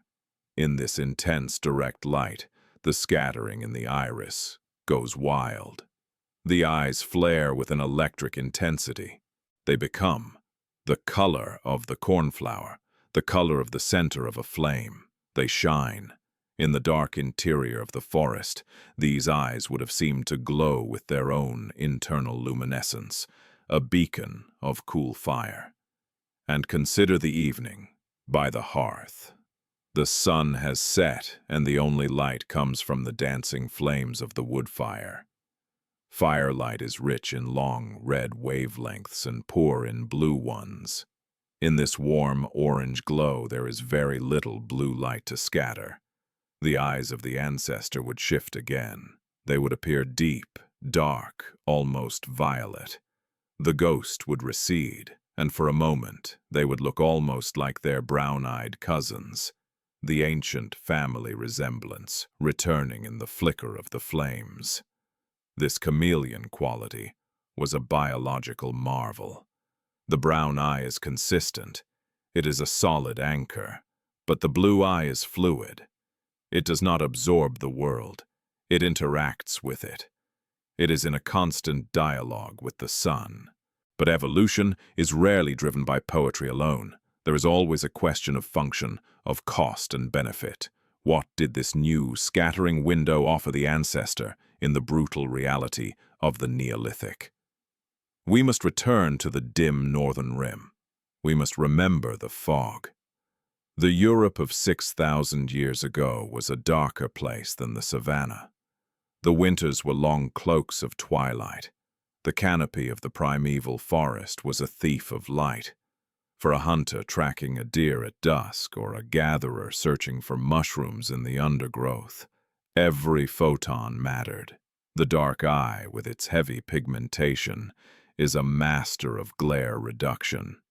It stops stray light from bouncing around inside the eye, ensuring a sharp image in bright conditions. But in dim conditions, this absorption might be a slight hindrance. The clear, unpigmented stroma of the blue-eyed ancestor allowed more light to pass through. It acted like a wider aperture on a camera. It permitted a flood of ambient light to reach the retina, while the scattering created the color blue for the observer. The translucency meant that the ancestor was literally letting more of the world in. It is a subtle difference. We are not talking about night vision. The blue-eyed ancestor could not see in the pitch black, but in the gray, flat light of a foggy morning, They might have had a slight edge in sensitivity. They might have discerned the shape of a wolf in the shadows a fraction of a second sooner. They might have seen the movement of a fish in the murky water with a bit more clarity. However, this sensitivity came with a price. Evolution is a series of trade-offs. You trade strength for speed. You trade armor for agility. Here, the ancestor traded protection for sensitivity. Imagine the ancestor stepping out of the forest and onto a snow-covered plain in the depth of winter. The sun is low, but the reflection off the snow is blinding. It is a world of white fire. For the brown-eyed kin, this is uncomfortable. They squint. Their melanin absorbs the excess scatter. But for the blue-eyed ancestor, this is pain. The light slams into the clear iris. It scatters wildly, filling the visual field with a haze of brightness. The unshielded retina is bombarded. They must close their eyes almost shut, peering through the lashes. They are vulnerable here. The naked eye is overwhelmed by the very energy it sought to capture. This vulnerability to glare is the shadow side of the mutation. It is the cost of the beauty. It explains why blue eyes remain rare in the equatorial regions, where the sun is a hammer. There, the cost is too high. The shield is necessary. But in the north, where the snow blindness was a seasonal risk but the gloom was a daily reality, the trade-off was accepted. The genome made the deal. Let us go deeper into this concept of unintended beauty. In evolutionary biology, we often look for the utilitarian reason for every trait. We ask, what is this for? We assume the giraffe's neck is for reaching leaves, the cheetah's spots are for camouflage, and usually we are right. But sometimes nature creates beauty as a byproduct of structure. The iridescence of a seashell, the shimmer of a pearl, the blue of the morpho butterfly's wing. These are all structural colors. They are playfulness of physics. The blue eye fits into this category. The mutation was likely driven by the need for vitamin D, linked to pale skin, or a slight advantage in low light. But the result, the piercing, scattering, sky-colored gaze, was a visual accident. Yet this accident had profound consequences for the human tribe. We are creatures of the face. We are obsessed with the eyes. They are the first place we look when we meet a stranger. They are the place we linger when we speak to a lover. In a world of earth tones, the blue eye was a jewel. It was a disruption of the visual landscape. Imagine the first time a trader from the south, a man who had only ever known the dark eyes of the Mediterranean or the Near East, encountered a tribe from the Baltic forests. He would have seen faces that looked like the spirits of the winter. He would have seen eyes that held the cold fire of the stars. This visual impact cannot be underestimated. It likely drove sexual selection, the preference for a mate based on physical traits. If the blue eye was seen as beautiful, as exotic, as magical, then those who possessed it would have been chosen. They would have had more children. The trait would have been amplified, not because it helped them hunt better, but because it made them irresistible. The eye was no longer just an organ of sight, it was an organ of display. It was a peacock's tail hidden in the iris. And so, the physics of scattering light became a driver of human history. The random behavior of photons hitting collagen fibers influenced who loved whom, who mated with whom, and how the populations of Europe mixed and merged. There is a profound poetry in this. We are beings made of water and carbon, dust and bone. We are dense, opaque creatures, but in our eyes we found a way to become transparent. We found a way to let the light enter us, to dance within us, and to be thrown back out to the world in a new form. The blue-eyed ancestor walked through the Neolithic world carrying a paradox in their face, an eye that was empty of color, yet full of light, an eye that was vulnerable to the sun, yet born of the sun's absence. As the generations passed, and the trait spread from that single individual to their family, and then to their village, and then to the region, the ghost color became a permanent part of the human palette. The illusion became a reality. We stepped out of the era of amber, where the eyes were a shield, and into the era of the prism, where the eyes became a canvas for the physics of the sky. The light that had once been blocked was now being woven into the very identity of the people of the North. And even today, thousands of years later, when you look into a pair of blue eyes, you are witnessing the same ancient magic trick. You are not seeing a dye. You are seeing the Tyndall effect. You are seeing the scattering of the short waves. You are seeing the legacy of an ancestor who, in the cold mist of the Stone Age, lost their shield and found the sky. The village stood on a rise of land overlooking the braided channels of the great river, a cluster of low domed shelters that looked less like buildings and more like earthen mounds pushed up by the breathing soil. It was a world of intimate boundaries. The forest pressed in from the north, a wall of ancient oak and pine that whispered in the wind, and the river guarded the south, a moving road of gray water that carried the silt of the mountains to the distant sea. In this settlement, perhaps numbering no more than 100 souls, there were no strangers. To be born here was to be known. Every scar on a hunter's shoulder was a story the village could recite. Every sway in a grandmother's walk was a memory of a winter long past. The tribe was a single organism, a tangle of shared blood and shared breath, knitted together by the necessity of survival in a world that offered no mercy to the solitary. In such a place, the face was not merely a feature. It was a passport. It was the primary text from which one's history, mood, and intent were read. For generations beyond counting, that text had been written in the ink of the earth.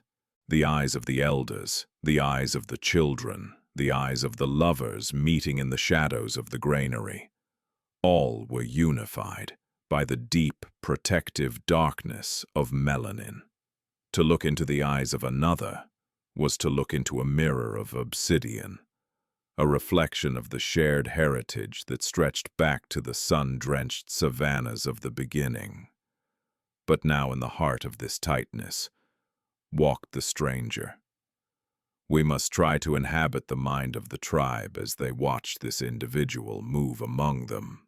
The stranger was not a foreigner. They were born of the village's own blood, suckled at the breast of a mother whose eyes were as dark as the peat bog. They spoke the same tongue, worshipped the same river spirits, and knew the same songs to sing when the moon was full. And yet, when the stranger turned their head, the village held its breath. The mutation had done its work.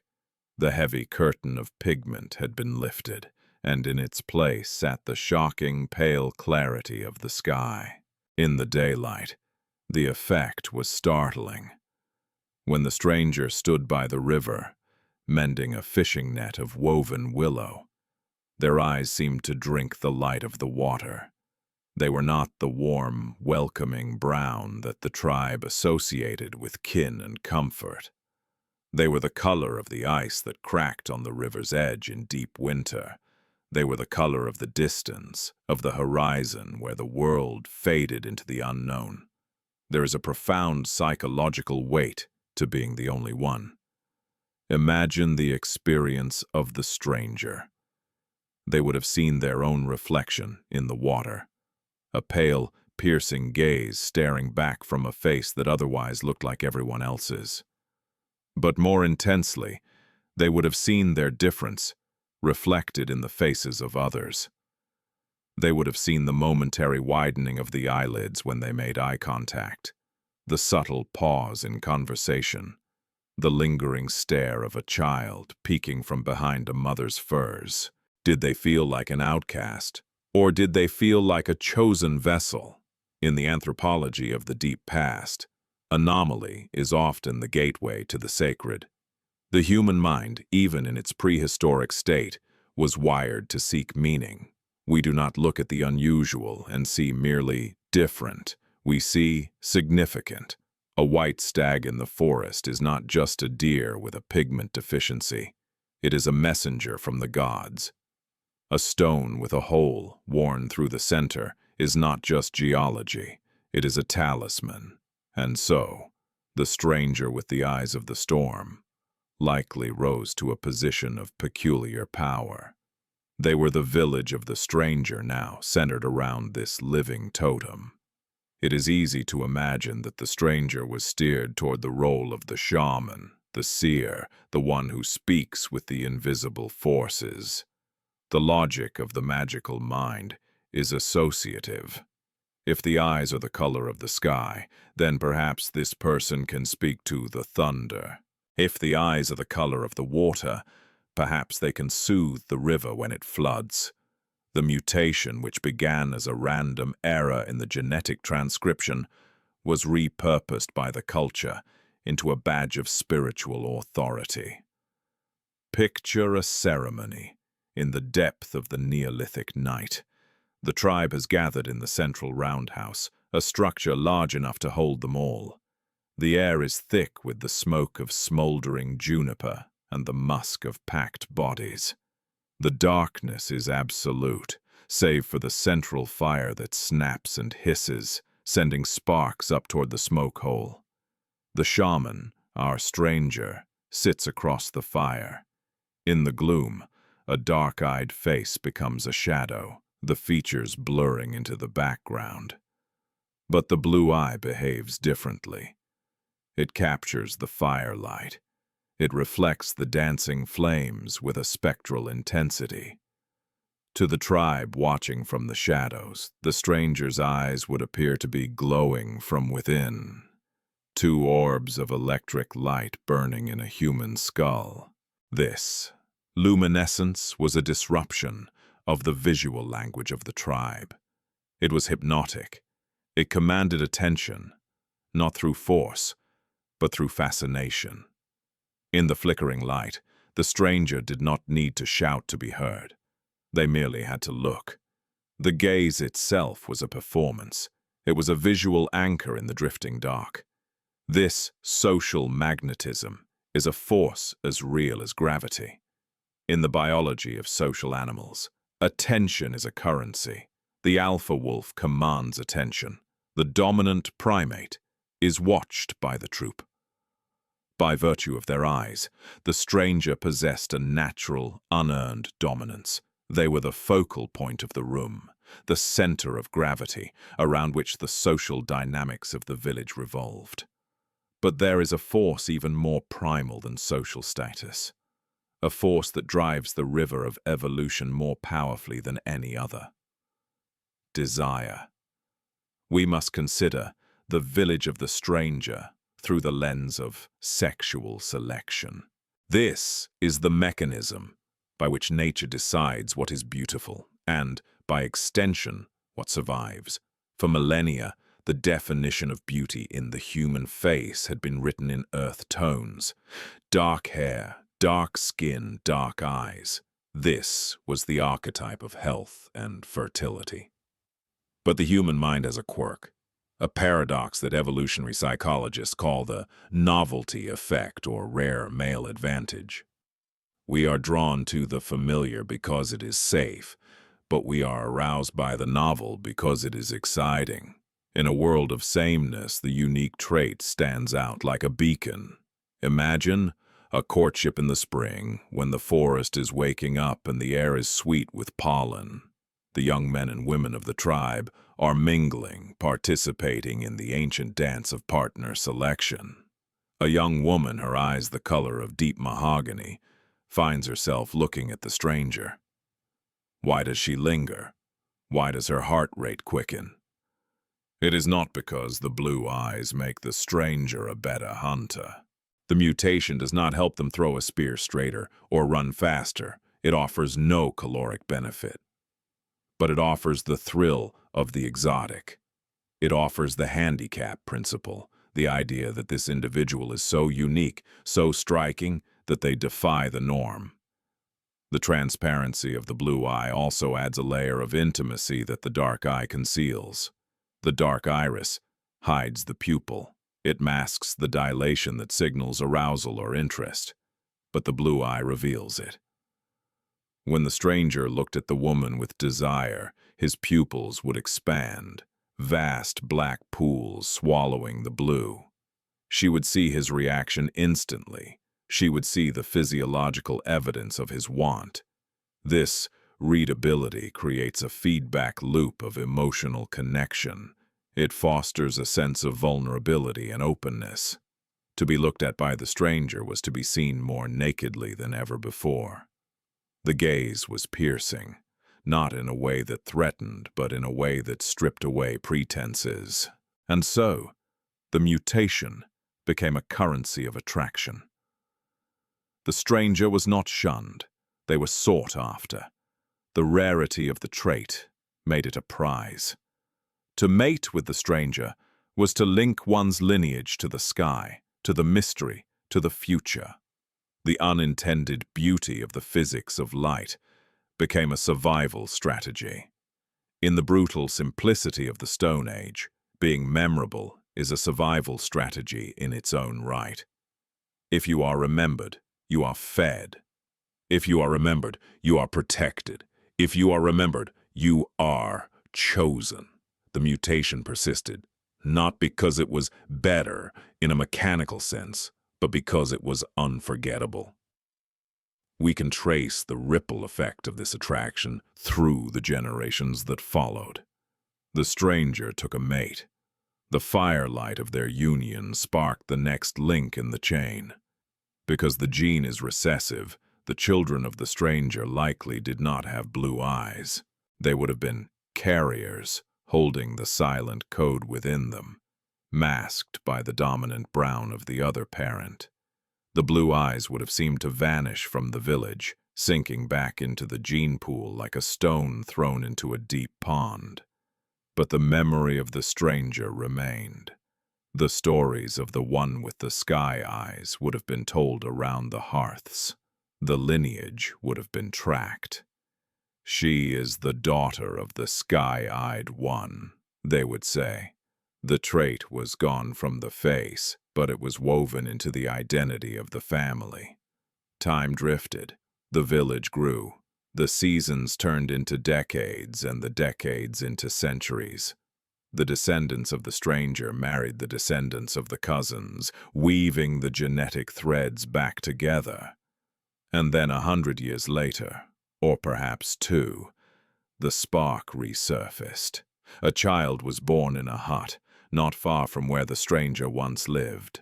The midwife, a descendant of the one who had caught the first anomaly, saw the flash of blue.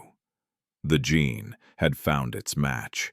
2 carriers had united, and the recessive trait bloomed once more. This time, it was not a singular shock. It was a return. The village of the stranger was becoming the village of the blue eyes. As the trait became slightly more common, appearing in a handful of individuals rather than just one, the social dynamics shifted again. It ceased to be the mark of a god and became the mark of a clan. It became a tribal identifier. We must visualize this expansion. The Neolithic Revolution was bringing people together in larger numbers. Villages were becoming towns. Trade routes were opening up along the Danube and the Rhine. When traders from the south arrived, bringing shells from the Mediterranean or obsidian from the mountains, they entered this village and saw something that stopped them in their tracks. They saw people who carried the winter in their faces. They saw a tribe where the eyes were not uniform, but a mosaic of amber and ice. This visual distinctiveness strengthened the tribe's identity. In a world without flags or banners, the body itself was the flag. The blue eyes became a signal of kinship, a way to recognize us versus them across a crowded gathering or a misty battlefield. We are the people of the clear gaze, they might have said. The mutation had become a narrative, but underneath the sociology and the romance, the hard laws of evolution were still at work. The frequency-dependent selection was in play. As blue eyes became more common within the village, the novelty effect diminished slightly within the group, but it increased for those outside it. The village became an exporter of the gene. Young men and women from this tribe carrying the captivating gaze would have been highly desirable mates for neighboring tribes. They were exotic imports. And so, the gene flowed outward, carried on the currents of desire and marriage, moving from the isolated valley of its birth into the wider bloodstream of Europe. The village of the stranger was no longer a single point on the map. It was a radiant epicenter. Let us return for a moment to the image of the first ancestor, standing alone by the night fire. They could not have known what they were starting. They could not have known that their eyes would one day stare out from the faces of billions. They were simply living a life, navigating the complexities of love and status in a world of stone and wood. They were a silent witness to the changing of the world. They felt the cold of the Ice Age retreat. They watched the forests grow. They felt the gaze of their lovers. They lived with the burden and the gift of being unique. In the silence of the genome, a mistake had been made. But in the village of the stranger, that mistake was embraced. It was loved. And because it was loved, it survived. The survival of the blue eye is not a story of combat or conquest. It is a story of intimacy. It is a story of how we look at one another in the dark and what we choose to see. It is a testament to the fact that in the harsh, grinding struggle of evolution, there is still room for the appreciation of the beautiful, the strange, and the new. The stranger died, their bones returning to the earth that had birthed them. But the light they captured did not die. It was passed hand to hand, eye to eye, a torch carried through the centuries, burning bright in the face of the human family. A permanent memory of the time when we decided that the sky belonged in the iris of a child. The world of the high north was a world defined not by what was present but by what was absent. Here the sun was not a god that ruled the sky with an iron fist of heat. It was a ghost. It was a fugitive that skirted the horizon. A pale, trembling disk that barely possessed the strength to climb above the tree line before sinking back into the embrace of the earth. To understand the survival advantage of the winter's gaze, we must immerse ourselves in the sensory reality of the European continent as it existed 8,000 years ago. We must leave behind the memories of the lush, sun-drenched valleys of the south and step into the silence of the boreal winter. Imagine the landscape of the Baltic region or the Scandinavian peninsula in the depths of January. The silence is profound, a heavy velvet weight that presses against the ears. The snow stretches out in an unbroken sheet of white, swallowing the topography, smoothing the jagged edges of the world into gentle, rolling undulations. The air is so cold that it burns the lungs, a sharpness that tastes of iron and ancient ice. The trees, the birch, the pine, the spruce, stand like frozen sentinels, their branches bowed under the weight of the snow, their sap slowed to a glacial crawl. In this frozen theater, the day is a brief interruption of the night. The dawn arrives late, a reluctant graying of the eastern sky that bleeds slowly into a washed-out silver. For a few short hours, the sun hangs low in the south, casting long, melancholic shadows that stretch across the snow, like the fingers of giants. And then by mid-afternoon, it is gone. The twilight returns, blue and deepening, ushering in 18 hours of darkness. For the human body evolved and forged in the crucible of the African savannah. This environment was an alien planet. We were creatures designed for the light. Our circadian rhythms, our hormones, our very bones were tuned to the frequency of the equatorial sun. We were solar-powered beings, and we had walked into a land of shadow. It was here, in this kingdom of the dark, that the biography of the body began to write a new chapter. It was a chapter of desperation and chemical alchemy. It was the story of the winter's advantage. The challenge was hidden deep within the architecture of the skeleton. We often think of our bones as dead stone, static scaffolding that holds us upright, but the skeleton is a living, breathing organ. It is a bank of minerals, a factory of blood cells, a dynamic structure that is constantly being torn down and rebuilt. To maintain this cathedral of calcium, the body requires a specific key, vitamin D. Without this key, the doors to the calcium bank remain locked. The body cannot absorb the minerals from the food it eats. The bones, starved of their mortar, become soft. They bend under the weight of the muscles. The legs bow, the spine curves, the pelvis narrows. This is the horror of rickets, a disease that does not just deform, but destroys. For a hunter-gatherer, to have weak bones was a death sentence. A hunter who could not run, a mother who could not birth, was a genetic dead end. For millions of years, the sun had provided this key for free. The ultraviolet radiation, specifically the UVB rays, would strike the skin, penetrating the upper layers and hitting a molecule called 7-dehydrocholesterol. In a burst of photochemical magic, this molecule would transform into vitamin D. It was an elegant system, but there was a catch. The system was regulated by melanin. In the strong sun of the equator, the dark pigment of melanin was a necessary shield. It blocked the excess UV radiation, preventing it from burning the skin and destroying folate in the blood. It allowed just enough light through to make the vitamin D, but stopped the rest. It was a perfect filter for a high-energy environment. But in the dim northern rim, the filter became a prison wall.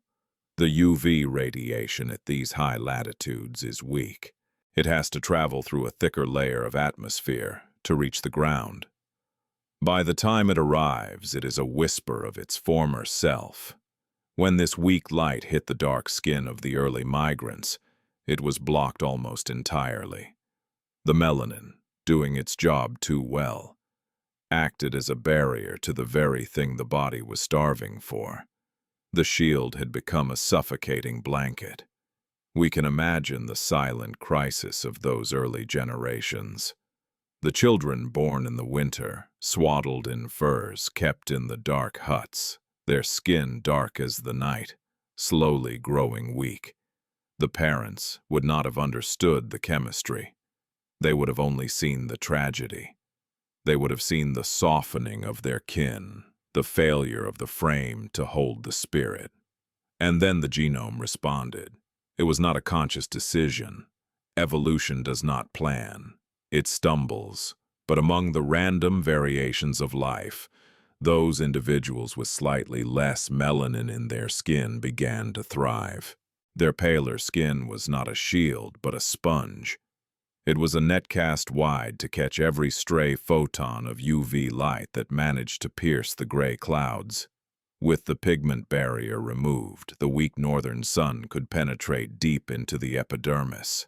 The alchemy of vitamin D synthesis could occur even in the twilight. The bones of the pale children grew straight and strong. The pelvises of the pale women widened, allowing for safer births. The curse of the dark winter was broken by the blessing of the light skin. But nature rarely changes one thing in isolation. The body is a tapestry, and if you pull one thread, the whole pattern shifts. The genes that control pigmentation are pleiotropic. They are master switches that control multiple traits at once. The gene we identified earlier, HERC2, and its partner, OCA2, do not just talk to the skin, they talk to the hair and the eyes. They are the conductors of the body's entire color symphony. So as the skin began to bleach in response to the need for vitamin D, the eyes were swept along in the tide. The reduction of melanin was a package deal, the same command that told the skin to stop producing the dark ink, also whispered to the iris. The pigment factories in the eye shut down. The brown faded, and the blue emerged. This is the winter's advantage. The blue eye was not necessarily selected for its own sake, though as we have seen it had its own social magnetism, but it was an integral part of a larger physiological revolution. It was the flag of the North. It was the visible signal that this organism had undergone a profound metabolic shift. To look into the blue eyes of a Neolithic hunter was to look at a creature that had been chemically retuned for the cold. We must visualize the harmony of this new design. Picture a hunter standing on the edge of a frozen lake in what is now Sweden. He is wrapped in the furs of reindeer and wolf. His breath plumes in the biting air, a cloud of crystals that hangs before his face. His skin is pale, the color of milk or bone, allowing the faint light of the winter sun to feed his skeleton. His hair is perhaps blonde or red, another side effect of the pigment reduction. And his eyes are blue. In this landscape of white snow, gray ice, and silver sky, he is no longer a stranger. He is a part of the palette. The dark, high-contrast look of his African ancestors would have been a visual dissonance here. But this new human, this depigmented adaptation, fits into the visual logic of the North. He is a creature of the frost. There's a concept in evolutionary biology called relaxed selection. But here we see something more active. We see positive selection. The environment was exerting a pressure, a silent, crushing weight that demanded a change. The body answered. But every adaptation is a trade-off. Every gain is paid for with a loss. This is the duality of our existence. By shedding the melanin, the blue-eyed ancestor gained the ability to survive the dark winters. But they lost their armor against the sun. They became vulnerable to the very force that sustains life. If this hunter were to be suddenly transported back to this great Rift Valley, back to the cradle of his species, he would be in danger. The equatorial sun would burn his pale skin. The intense glare would overwhelm his clear, unshielded eyes. He would be prone to skin cancer, to folate destruction, to blindness. He had become a specialist. He had traded the general hardiness of the tropical human for the specific efficiency of the temperate human. This trade-off speaks to the incredible plasticity of the human form. We are not fixed statues, we are shapeshifters. We are water that takes the shape of the vessel. When the vessel became the frozen north, we poured ourselves into a new mold. Let us go deeper into the day and the life of this winter adaptation. It is midwinter. The tribe is hunkered down in a semi-subterranean dwelling, dug into the side of a hill to escape the wind. The roof is made of mammoth tusks and sod, covered in a thick blanket of snow. Inside, the air is smoky and warm, smelling of rendering fat and unwashed bodies. The blue-eyed ancestor sits near the entrance, where a small opening allows a shaft of daylight to enter. He is working on a tool, perhaps a fishhook made of bone. He is utilizing every scrap of light that comes through that hole. His clear eyes, with their wider aperture for light, are drinking in the gloom. He does not need the blazing sun to see. He has adapted to the shadow. Later, he steps outside to check the snares. The world is a monochrome etching. The sky is a heavy, leaden ceiling. To a visitor from the south, This world would feel oppressive, a place where the light has died. But to him, it is simply home. His body does not ache for the sun, because his skin is catching the invisible rays that others would miss. He feels a strange kinship with this gray world. He walks through the birch forest, the white bark of the trees mirroring his own skin. He looks up at the sky, his blue eyes reflecting the slate-gray clouds. There is no barrier between him and the environment. He has become permeable. This permeability is the essence of the winter's advantage. The dark-skinned ancestor was a fortress, built to keep the radiation out. The blue-eyed ancestor is a receiver, built to let the radiation in. We must also consider the role of the eyes in the emotional landscape of the winter. In the long months of confinement, when the tribe is trapped indoors by blizzards that howl for days on end, the face becomes the entire world. In the dim light of the oil lamps, the blue eyes of the kin would have shone with a spectral beauty. They would have been the brightest things in the hut. Perhaps this shared trait created a sense of solidarity, a visual bond that said, "We are the people of the long night. We are the ones who survive the cold."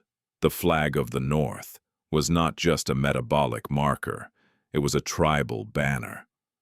As the millennia passed, this package of traits, pale skin, light hair, blue eyes, became cemented in the populations of Northern Europe.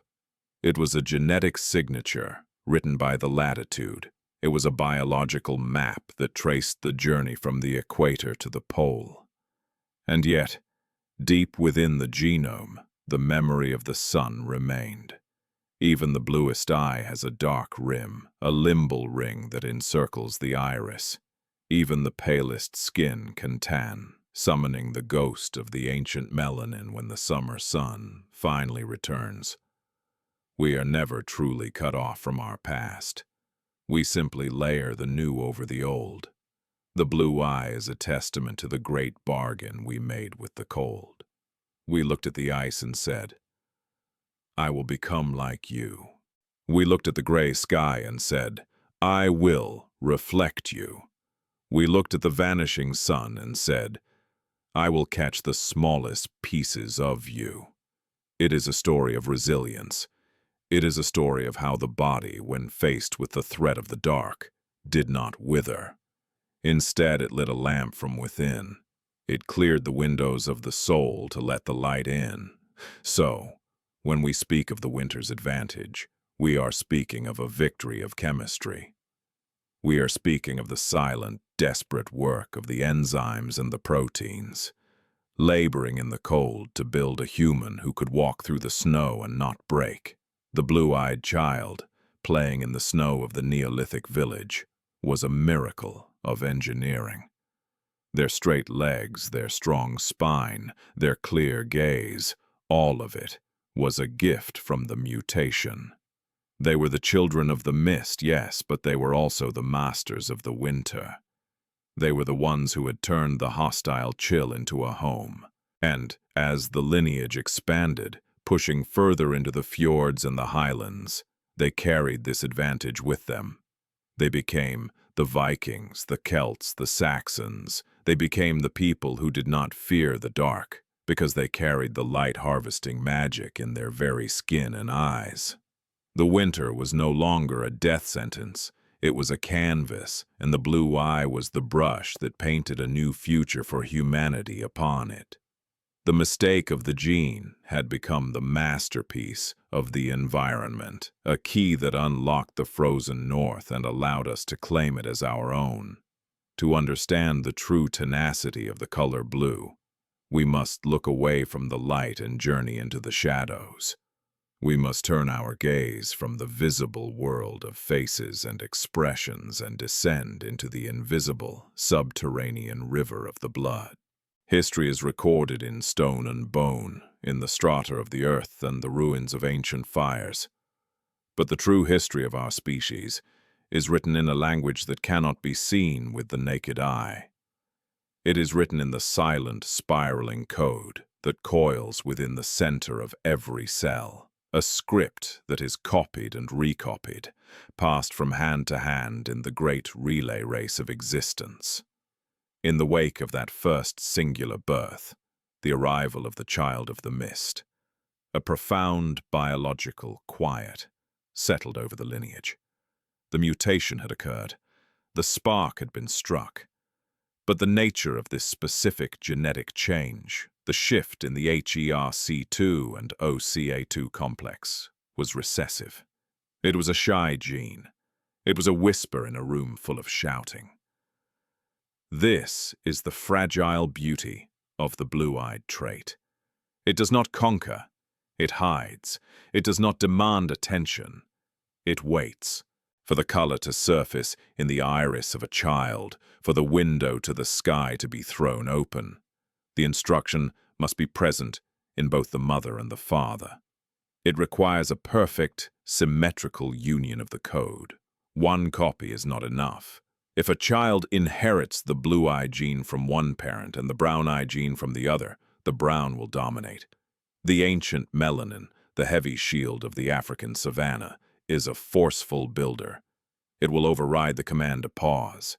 It will flood the iris with pigment, masking the presence of the blue variant entirely. And so, we enter the era of the phantom. We must imagine the children of that first ancestor. They grew up under the pale gaze of their parent, perhaps marveling at the strange light that held the color of the glacier. They lived their lives in the Neolithic forests, learning the ways of the hunt and the harvest. But when they looked at their own reflections in the still waters of the Danube or the Black Sea, they saw only the familiar darkness of the earth. They saw brown eyes. To the observer, it would seem that the miracle had vanished. It would seem that the mistake had been corrected by nature, that the blue eye was a one-time anomaly, a fleeting spirit that had returned to the ether. The tribe might have whispered that the sky color had gone back to the sky, that the magic had faded with the passing of the stranger. But deep within the marrow, deep within the reproductive silence of their bodies, the children carried the ghost. They were carriers. They held the mutation tucked away behind the dominant instruction of the brown eye. It was there, intact, unchanged, vibrating with the potential to rewrite the future, but it was sleeping. It moved like a phantom through the bloodline, unseen, unheard, undetected. Consider the profundity of this invisible inheritance. A daughter of the first ancestor walks through the tall grass of the summer steppe. She is brown-eyed, dark-haired, indistinguishable from her cousins. She does not know that she carries a secret in her blood. She does not know that half of her eggs contain the map to a different world. She mates with a man from a neighboring clan, a man of pure brown-eyed lineage. Their children are born with brown eyes. The secret travels on, hiding in the grandchildren, slipping unnoticed through the generations. This is the long game of the recessive gene. It is a master of patience. It does not need to manifest to survive. It simply needs to be carried. It weaves itself into the fabric of the tribe's genetics, spreading out like a root system beneath the forest floor, connecting individuals who do not know they are connected. We must visualize the passage of time during this period of dormancy. The years bleed into decades. The decades stack into centuries. The world changes. The climate shifts, perhaps growing colder or warmer. The tribe moves, following the herds or the seasons. The tents of skin are replaced by huts of timber and mud. The stone tools become more refined, polished to a deadly sheen. And through all of this, through the feasts and the famines, the wars and the peace, the gene travels. It is a silent passenger on the boat of human life. It survives the fever that kills the brother but spares the sister. It survives the fall from the cliff, The attack of the bear, the biting frost of the deep winter. It relies entirely on the survival of the host. It is an act of supreme biological faith. But the mathematics of inheritance are inevitable. In the small, tight-knit populations of the prehistoric world, the threads of the web eventually loop back upon themselves. The tribes of the Neolithic were not vast nations. They were small bands, extended families, groups of a few hundred souls who lived and died within a specific territory. They married within the clan, or with closely related neighboring clans. In this environment, the gene pool was a small, contained vessel. As the descendants of the first ancestor multiplied and spread, the frequency of the hidden gene increased. The root system was growing denser. Eventually, the threads converged. Picture a night of celebration, a gathering of clans under the harvest moon. The fires are burning high, sending sparks up to join the stars. The rhythm of the drums mimics the heartbeat of the earth. A young man and a young woman meet in the shadows beyond the firelight. They are cousins, perhaps, or distant kin, separated by a few degrees of lineage, but bound by the shared blood of that distant mythic ancestor. They both have brown eyes. They look at one another and see the reflection of the earth. But unknown to them, unknown to the tribe, they are both carriers. They both hold the silent key. When they unite, when the ancient spark of conception occurs, the biological dice are rolled. It is a moment of high-stakes probability. There's a chance the child will inherit 2 brown genes. There's a chance the child will inherit 1 of each, becoming another carrier, another link in the invisible chain.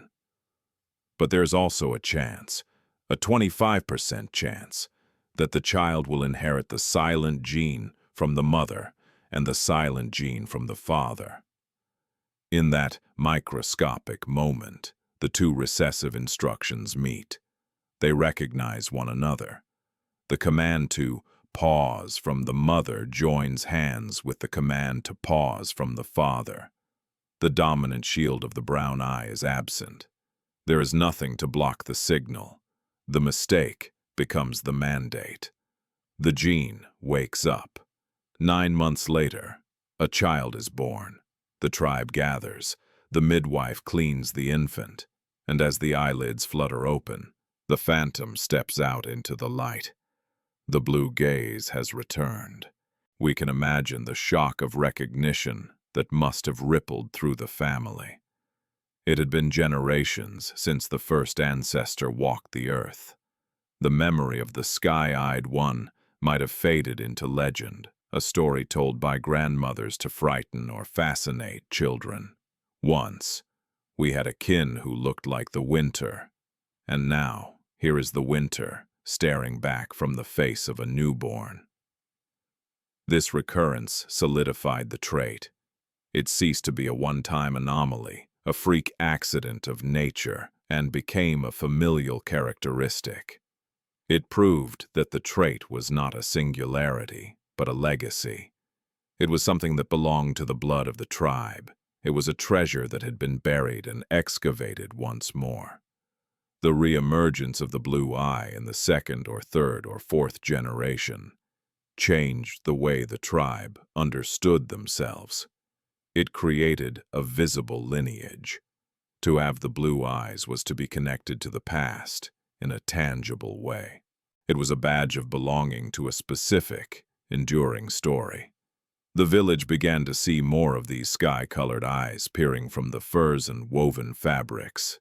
As the number of carriers increased, the statistical probability of 2 carriers meeting also increased. The bloom of the trait began to accelerate. What started as 1 face became 3, then 10, then a distinct minority within the population. But the journey of the gene was not merely a game of mathematics. It was a physical struggle against a hostile world. We must not forget the backdrop against which this genetic drama was playing out. The world of the early Holocene was not a garden of ease. It was a brutal, grinding arena of survival. The gene was tenacious, yes, but its tenacity was tested by fire and ice. Imagine the great famines that periodically swept across the land. The rains failed, or the winter lasted too long. The herds moved away. The granaries emptied. The ribs of the children began to show through their skin. The tribe, huddled in the darkness, chewing on boiled leather, waiting for death or spring. In these moments of deprivation, the body strips itself down. It consumes its own fat, then its muscle. It shuts down non-essential functions. But the DNA remains. The code for the blue eye sat safely inside the nucleus of the starving cells, unaffected by the hunger. It waited. If the host died, the code died. But if the host could cling to life for just one more day, if they could find a single deer or a cache of nuts, the code would survive. The blue-eyed individuals and the brown-eyed carriers starved together. Nature did not discriminate. The blizzard did not care about the color of the iris.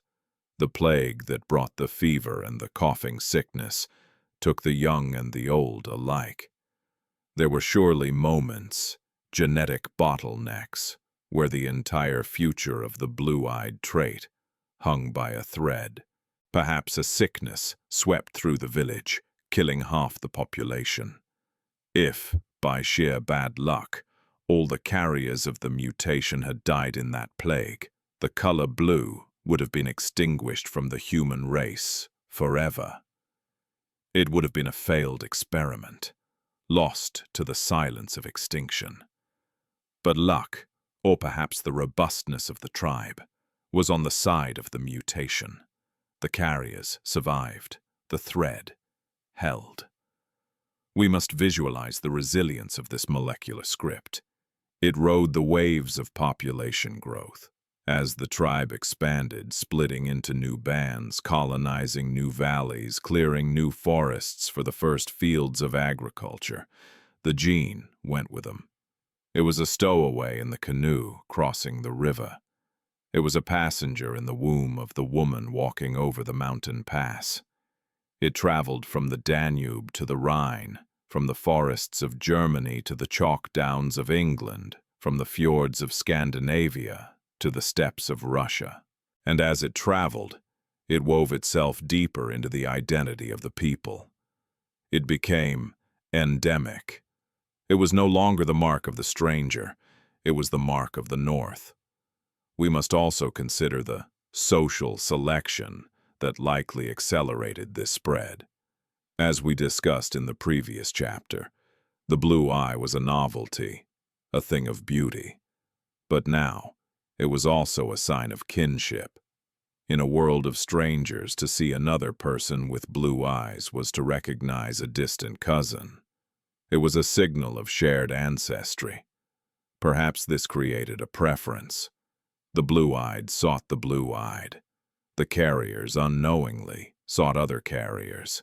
The assortative mating began to concentrate the gene, creating pockets of high frequency, villages where the sky-colored gaze became the norm rather than the exception.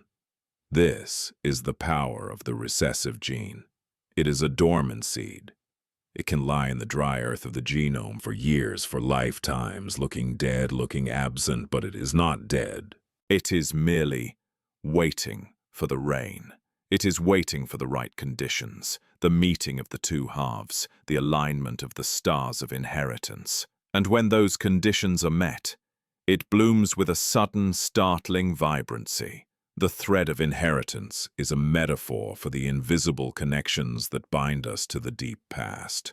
When we look at a person with blue eyes today, we are not just seeing a color. We are seeing the result of a 6,000-year-old game of chance. We are seeing the victory of a fragile, recessive silence over the roaring dominance of the ancient world. We are seeing the persistence of the ghost. Think of the millions of moments of connection that had to happen for that color to exist today.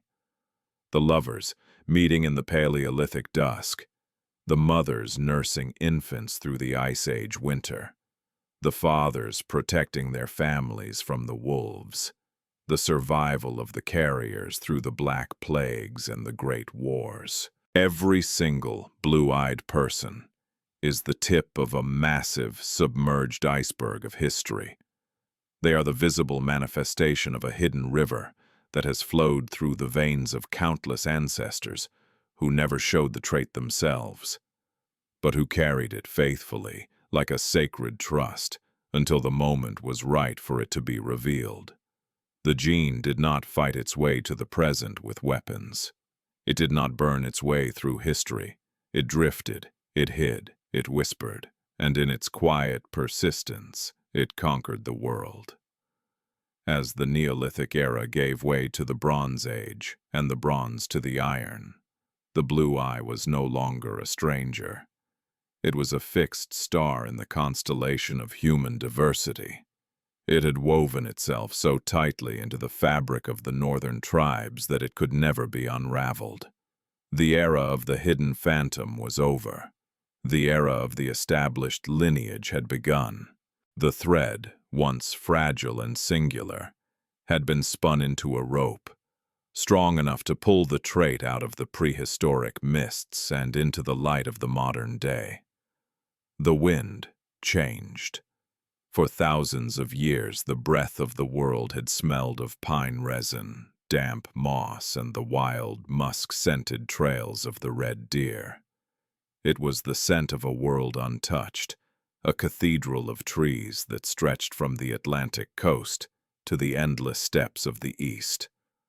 But now, a new scent was drifting on the breeze, faint at first, then growing stronger with every passing generation.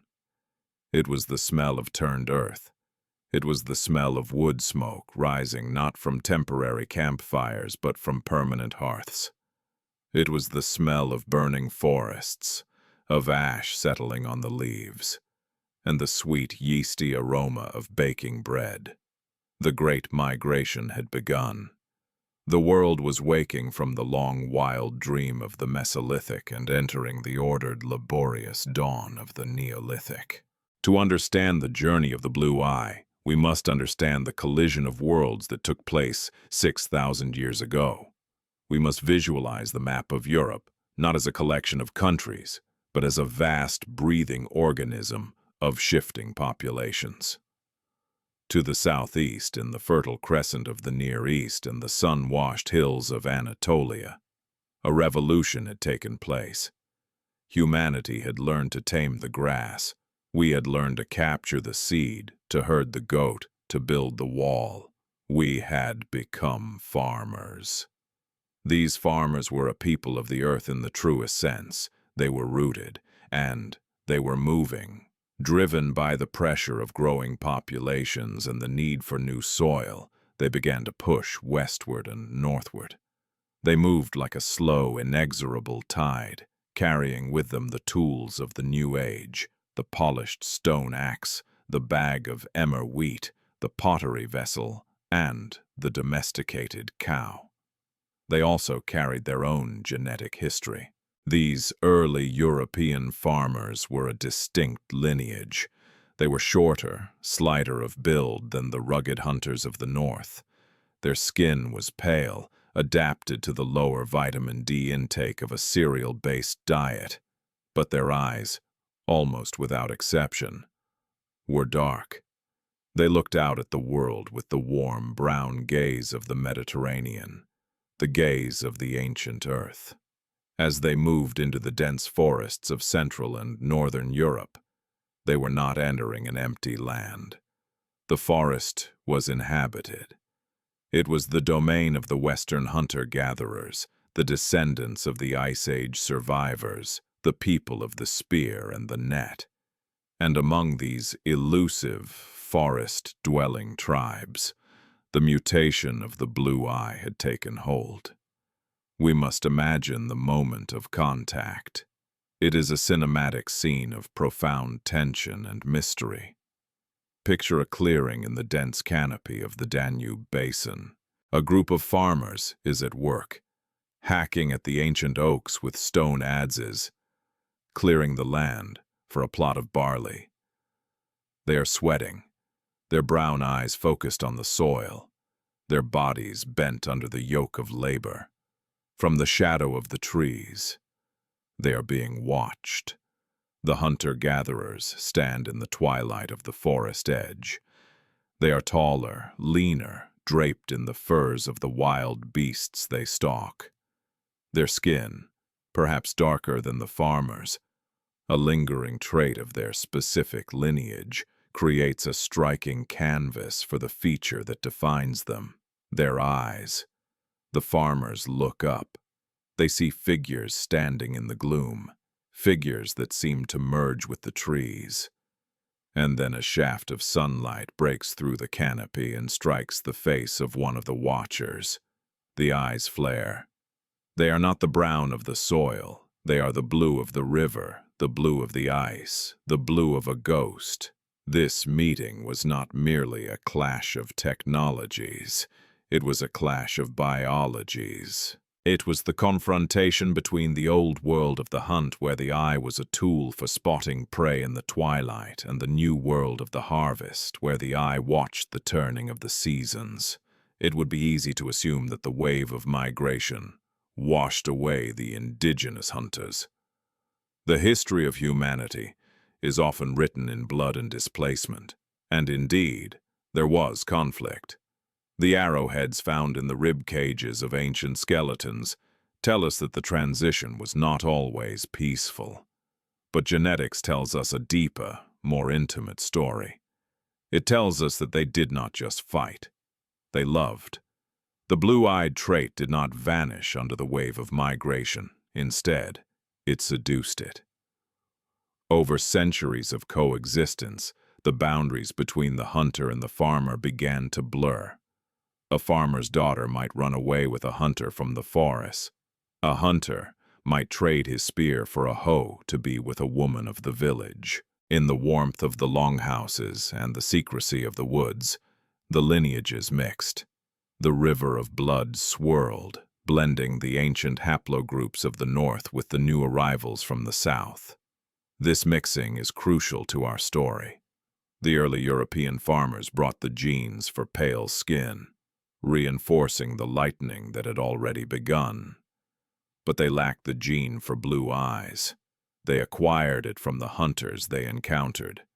The blue eye was the gift of the indigenous Europeans to the incoming migrants. It was a genetic trophy, assimilated into the expanding genome of the agriculturalists.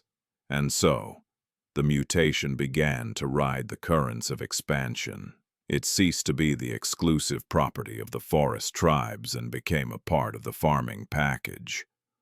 As the concept of agriculture spread, moving from the Balkans to the Hungarian plains, then following the great highway of the Danube into the heart of the continent, the blue eye traveled with it.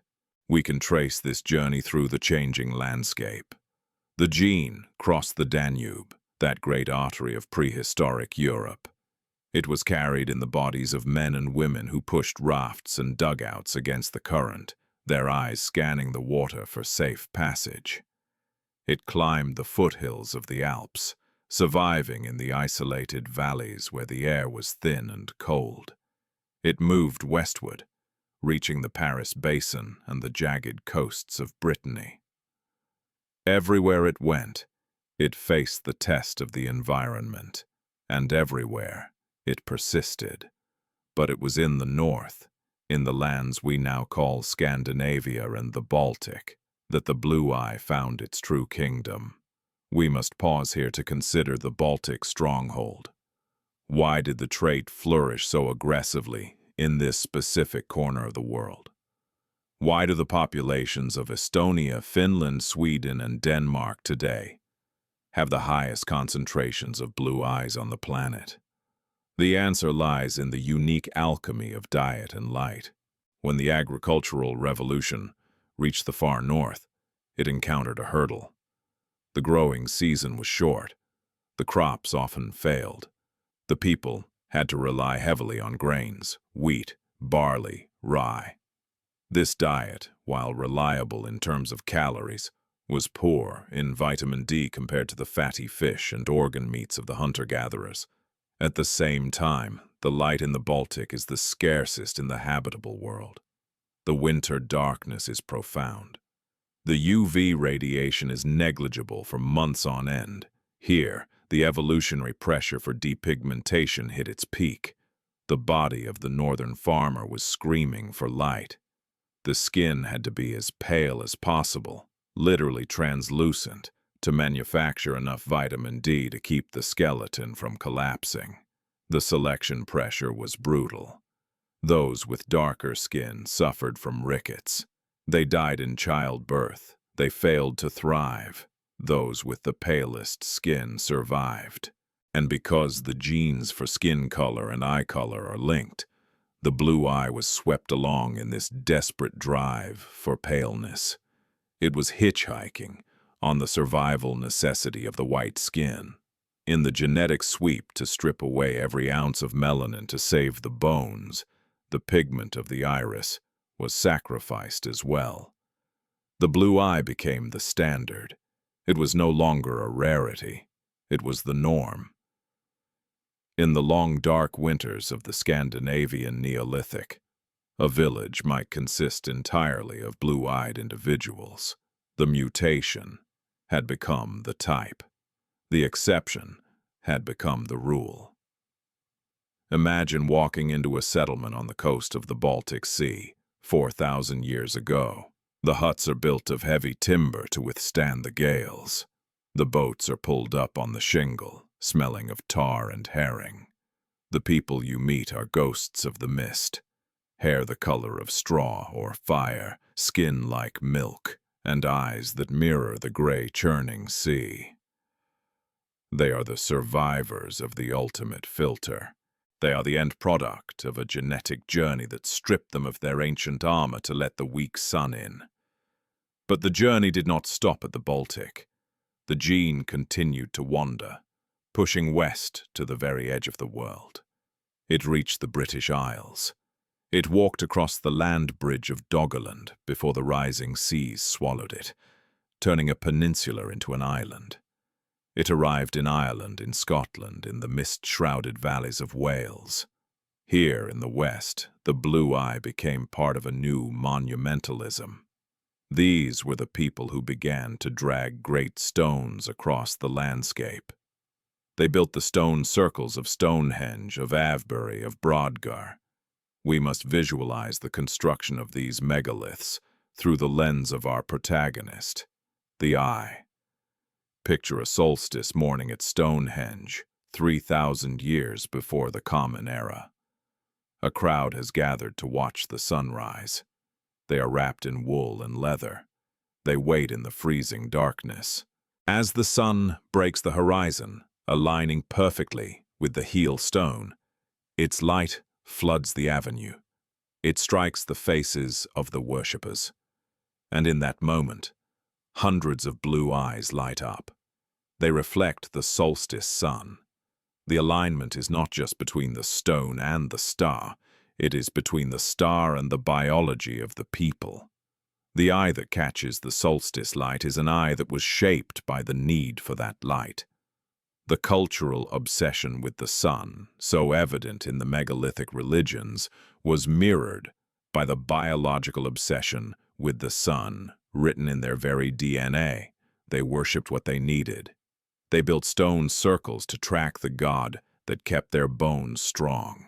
This was the era of the diaspora of color. The gene was now loose. It had escaped its local origin in the Black Sea region.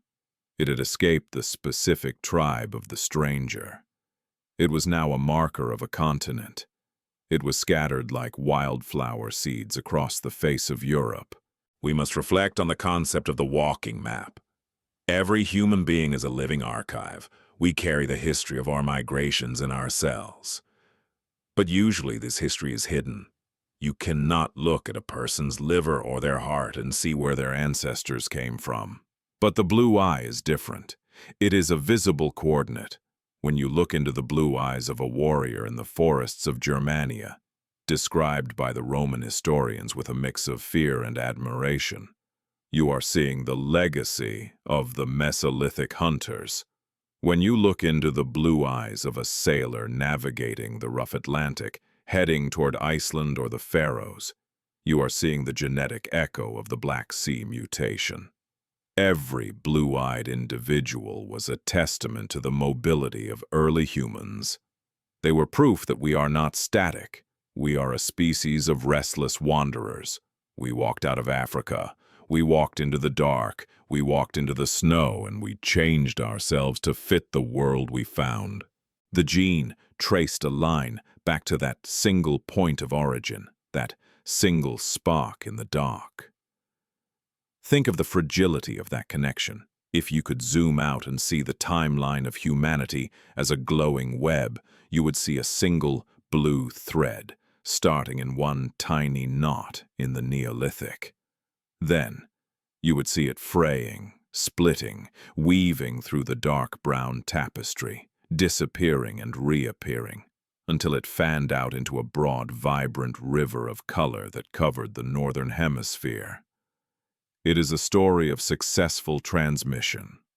Against the odds of disease, against the violence of tribal warfare, against the harshness of the climate, the typo in the code was preserved. It was copied billions of times, handed down from mother to child with absolute fidelity. And as the gene spread, it began to encounter the next great shift in human history. The rise of civilizations, the clash of empires, and the written word. The blue eye was about to move from the realm of biological prehistory into the realm of recorded myth. But before we leave this era of the Great Migration, let us linger one last time on the image of the mixing. Picture a feast in a Bronze Age hall. The fire is roaring. The bronze cups are filled with mead. The people gathered there are a mosaic. There are dark eyes, brown eyes, hazel eyes, green eyes, and blue eyes. The uniformity of the ancient savannah is gone forever. The human face has become a landscape of diversity. In this hall, a blue-eyed storyteller stands up to recite the lineage of the clan. He does not know about DNA. He does not know about the HERC2 gene. But as he speaks, his eyes catch the firelight, glowing with that eerie, translucent luminescence. He is the living memory of the journey.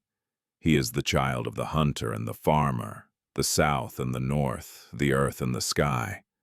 He is the proof that we are a species that adapts. We do not just endure the world. We let the world rewrite us.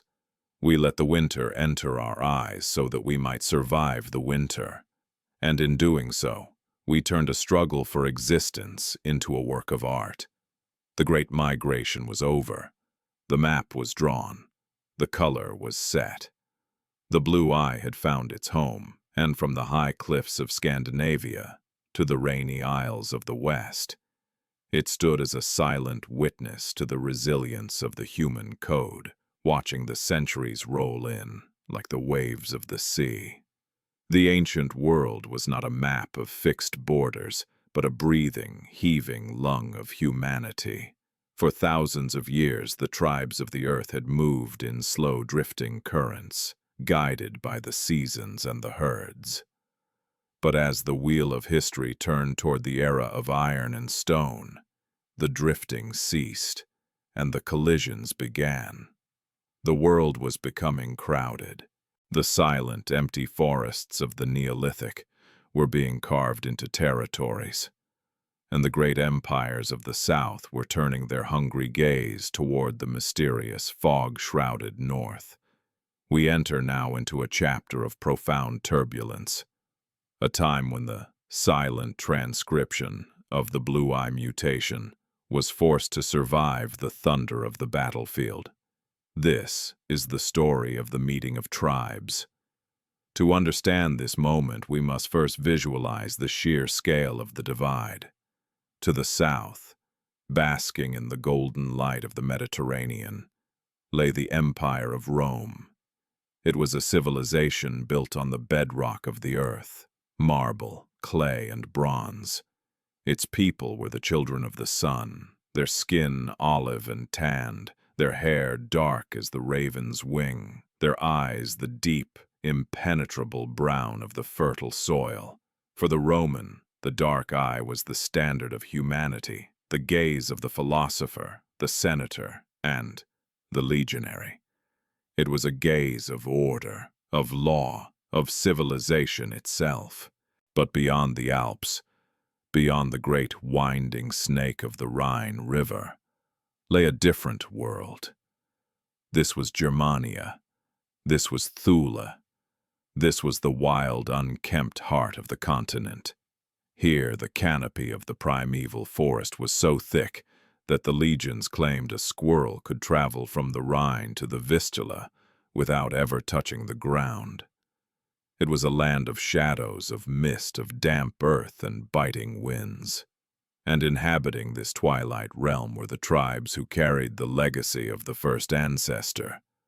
When the Roman legions first marched into these dark woods, their iron-shod sandals clattering on the roots of ancient oaks, they did not just encounter a new enemy. They encountered a new physiology.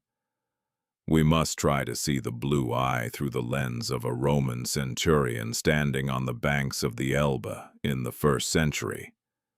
He is a man of the south, accustomed to the uniformity of the Mediterranean face.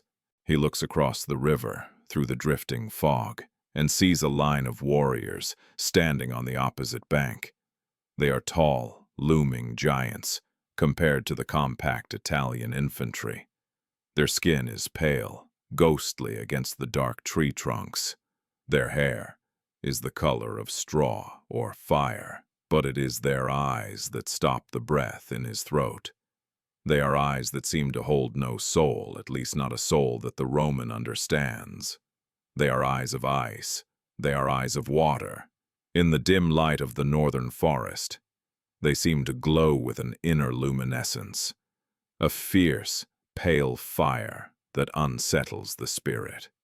To the Roman mind, accustomed to the warm, dark empathy of the brown eye, these blue eyes looked like the eyes of wolves or demons or the spirits of the dead. The historian Tacitus, writing from the safety of his villa, yet projecting his imagination into the wild, famously described these northern tribes as having fierce blue eyes, red hair, and huge frames. Note the word fierce. This was not a biological description. It was a psychological reaction. The novelty of the blue eye, which had been a marker of beauty and kinship within the tribe, was transformed by the enemy into a marker of terror. The mutation had become a weapon of psychological warfare.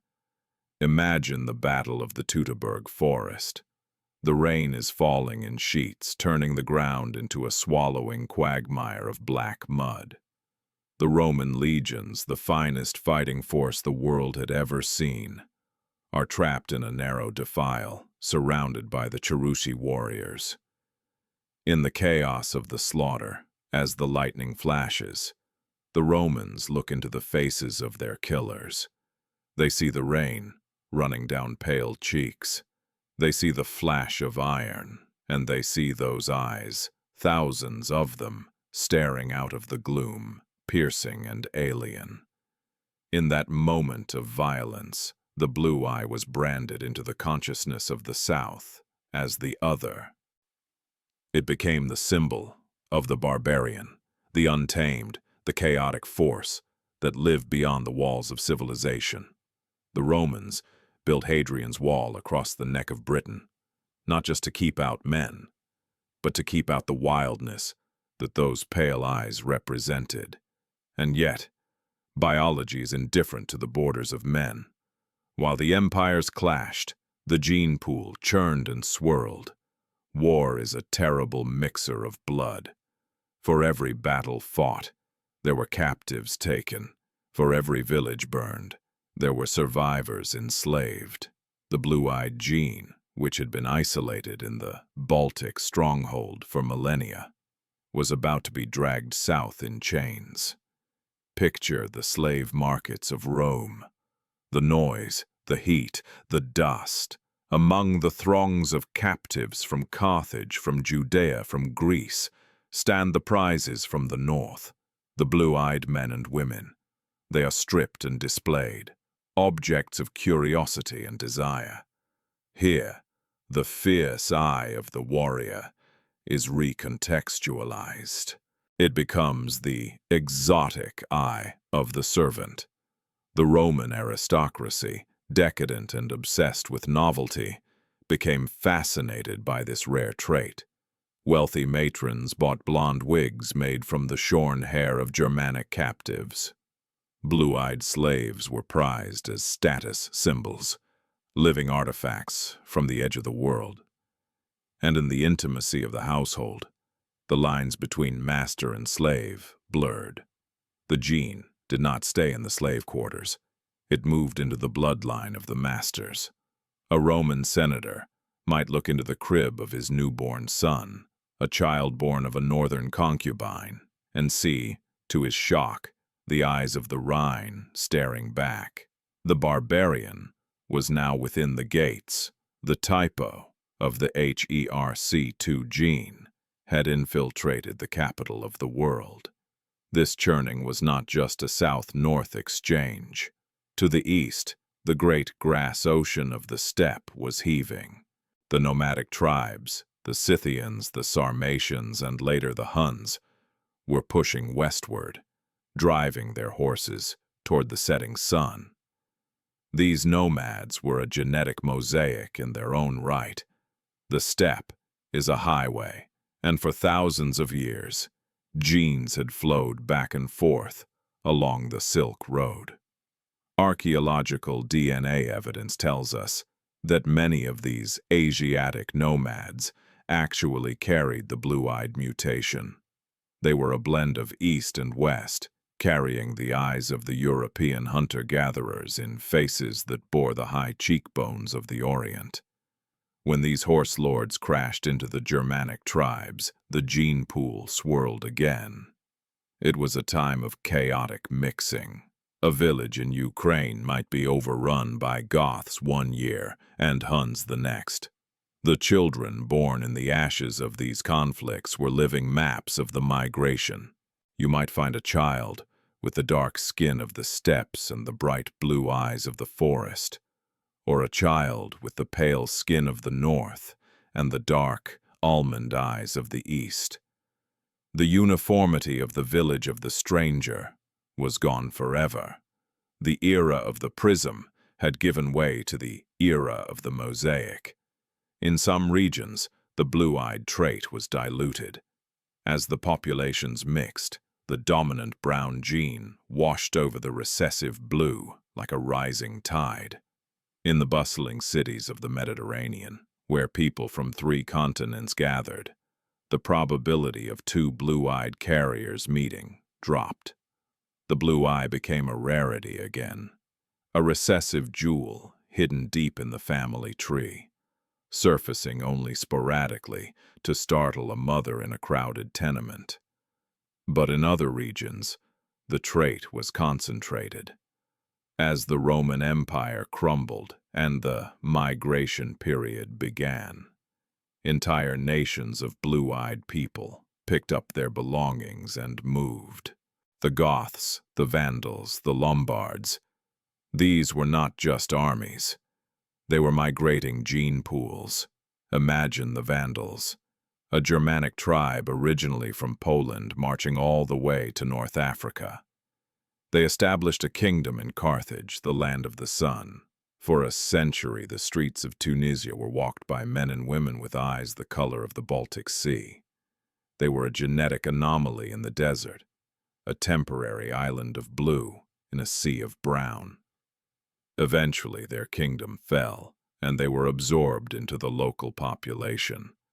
But even today, among the Berbers of the Atlas Mountains, one can occasionally find a child with bright blue eyes, a living, breathing echo of that ancient migration, a ghost of the Vandals peering out from the genetic memory of Africa. This constant movement transformed the blue eye from a mere biological trait into a cultural identifier. In the north, where the trait remained dominant, it was woven into the very fabric of mythology. The Norse myths, which began to take shape during this tumultuous era, are filled with the imagery of ice and light. The giants of Jotunheim are frost giants, creatures of the cold. The gods themselves, the Aesir, are often depicted with eyes that flash like lightning. The blue eye became associated with the fury of the Northmen. It was linked to the ability to see through the deception of magic, to stare into the teeth of the blizzard without blinking. To the northern mind, the blue eye was not an accident. It was a mark of belonging to the landscape. It was the eye of the fjord. It was the eye that reflected the gray sea and the pale sky. It was a claim to the land itself. We belong to the ice, and the ice belongs to us. Yet if we strip away the armor and the myths, if we peel back the layers of history and look at the bare biology, we are left with a profound irony. The Roman centurion and the Germanic chieftain, staring at each other across the bloody mud of the battlefield, were enemies in every sense of the word. They spoke different languages, worshipped different gods, and lived by opposing codes of honor. One fought for the glory of the eagle, the other fought for the freedom of the tribe. But biologically, they were brothers. The blue-eyed chieftain carried the mutation on his HERC2 gene. The brown-eyed centurion likely did not. But if we trace their lineages back, far beyond the founding of Rome, far beyond the clearing of the German forests, we arrive at the same campfire. We arrive at the same small band of hunter-gatherers shivering in the Ice Age twilight. They were separated by perhaps only a few thousand years of divergence, a blink of an eye in evolutionary time. The genetic difference between them was infinitesimal compared to their shared humanity. The blue eye was, as we have seen, a typo, a single switch flipped in the instruction manual. It did not make the German a different species. It did not make him a demon. It was a surface-level variation, a coat of paint on the same structural house. And what of the blue-eyed Roman slave and the blue-eyed Vandal king? They were linked by an even tighter thread. They shared the exact same mutation. It was not a similar mutation. It was the mutation. The exact same letter change, at the exact same coordinate, on the exact same chromosome.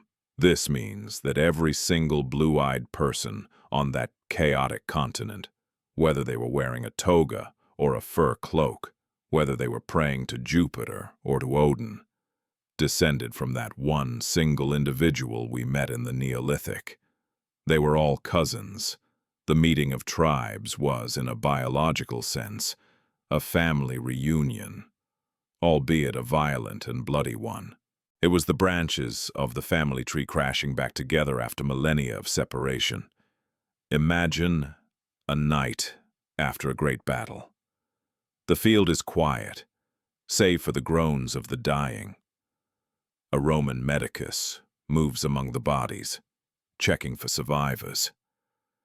He turns over the body of a barbarian warrior. The warrior is young, his life flowing out into the mud. His helmet has fallen off, revealing a shock of blonde hair. The medicus holds up his lantern. The light catches the warrior's open eyes. They are blue. The medicus, perhaps a man of science, pauses. He looks at the eye, really looks at it. He sees the intricate lattice of the stroma, the scattering of the light, the beauty of the structure. He does not see a monster. He sees a variation of the human form. In that moment of quiet, the cultural hatred evaporates, and only the biological wonder remains. The fierce eye is just an eye, clouding over now in death, returning its color to the void. This era was a shuffling of the deck. The gene of the first ancestor was dealt out to new hands.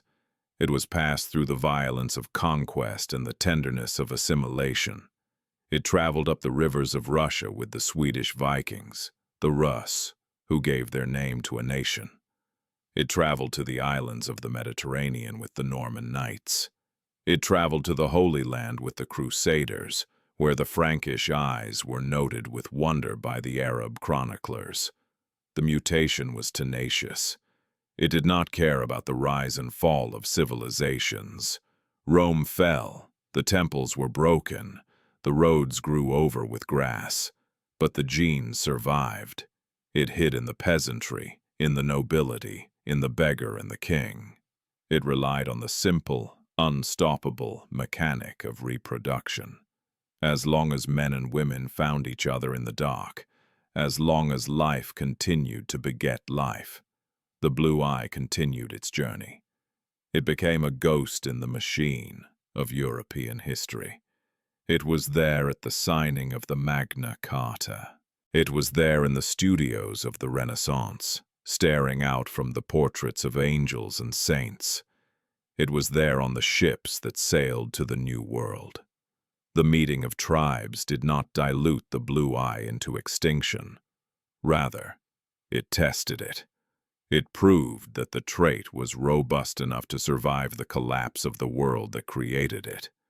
The winter's advantage had birthed it, but the chaos of history toughened it.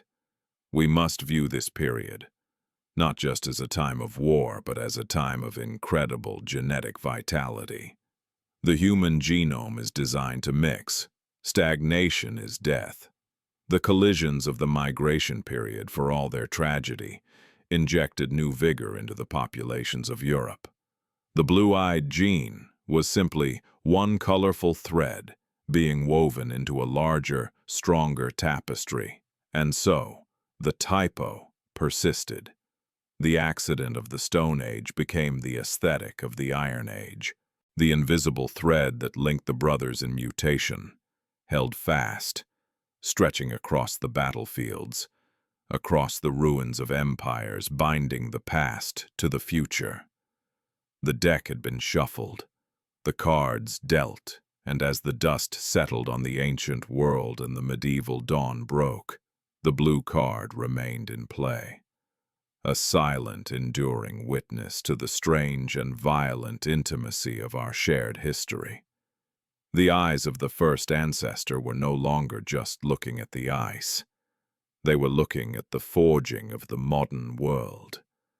We stand now at the high ridge of the present, looking back across the valleys of time.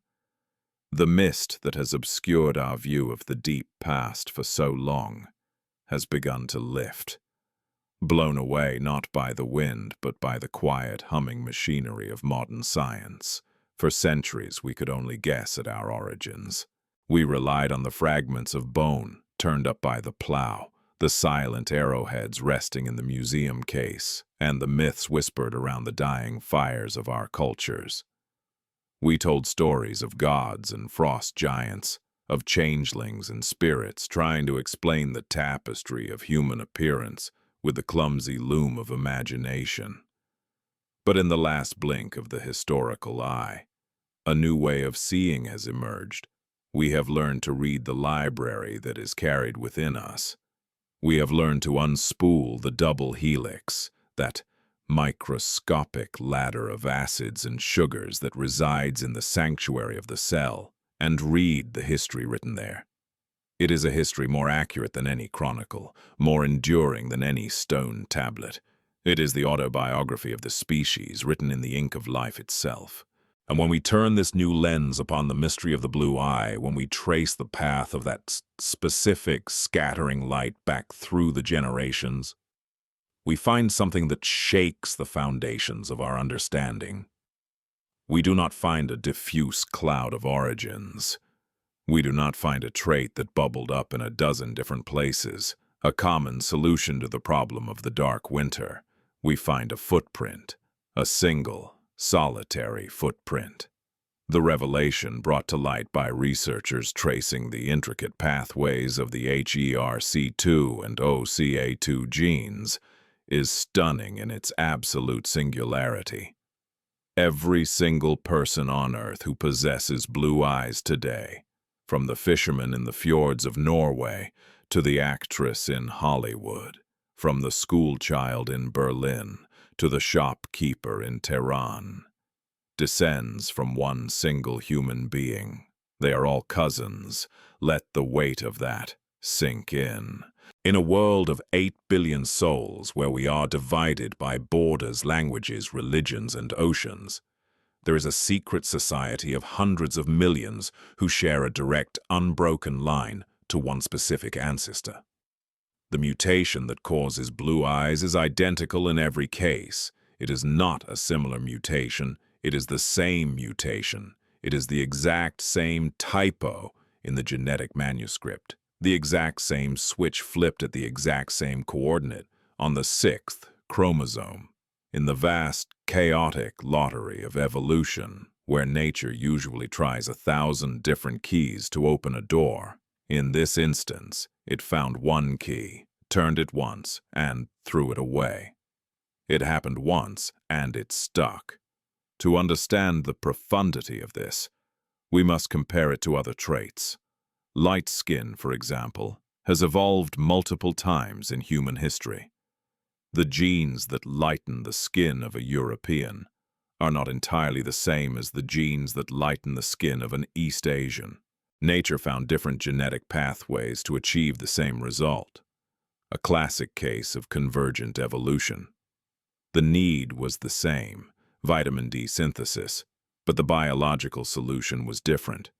But the blue eye is different. It is a monophyletic trait. It is a singularity. This means that if we could wind the tape of history backward, speeding through the centuries, watching the population shrink and the cities dissolve into forests, watching the nations merge and the tribes coalesce, all the blue eyes in the world would eventually converge on one face. They would flow back like the tributaries of a great river, joining into fewer and fewer streams, until they poured into the iris of the child of the mist. We are left with a haunting realization. The hundreds of millions of blue eyes looking around the world today are all reflections of that one ancient moment of transcription.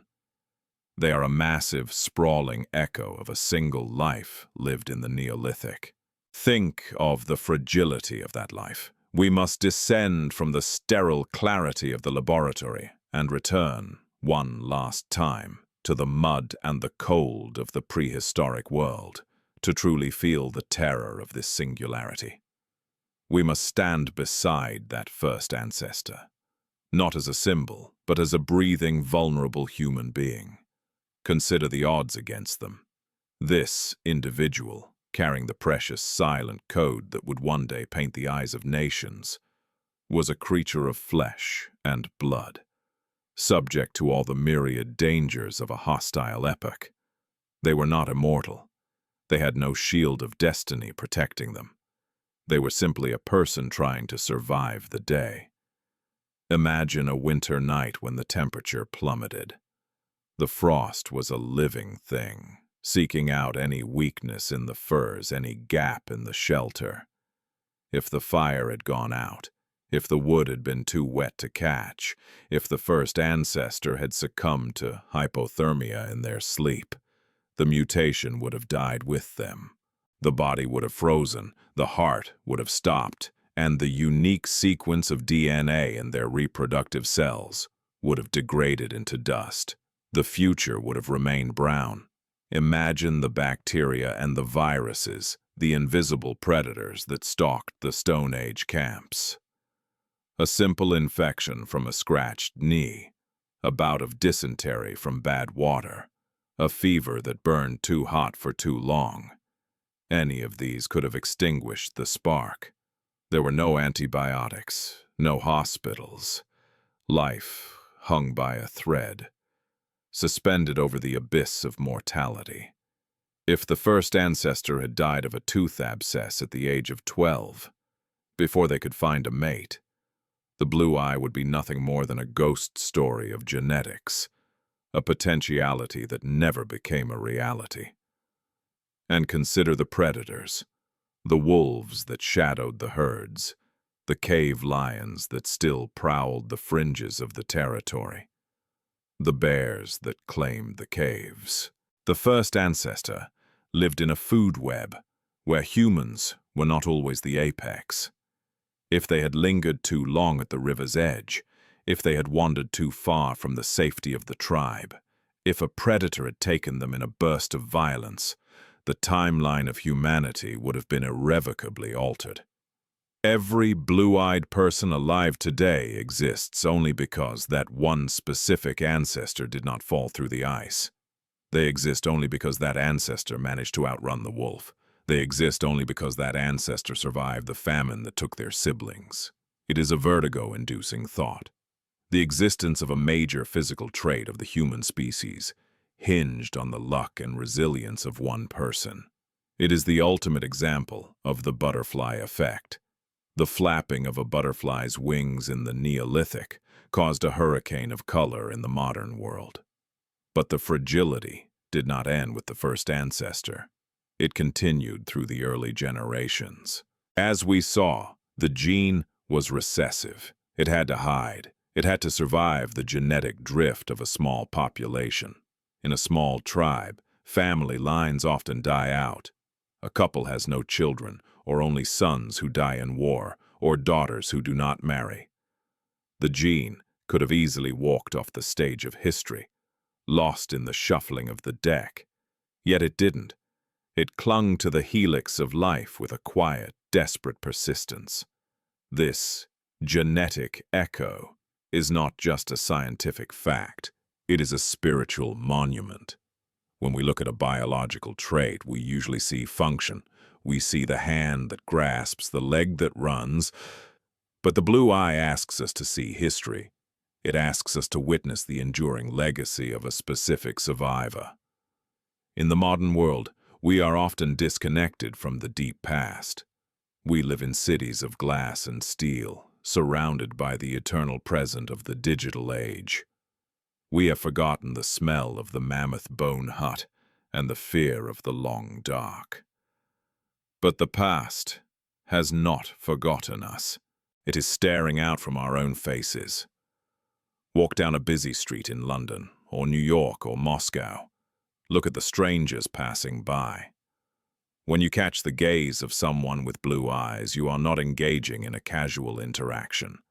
You are witnessing a miracle of continuity. You are seeing a signal that has been transmitted, without interruption, for 6,000 years. That signal was passed from the body of a mother to the body of a child, over and over again, 300 times, 400 times.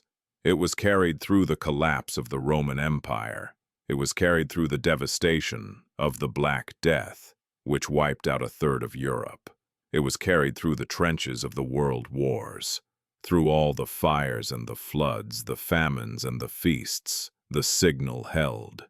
The specific sequence of nucleotides, the T instead of the C, was copied faithfully by the machinery of the cell, preserving the memory of the ancient mutation.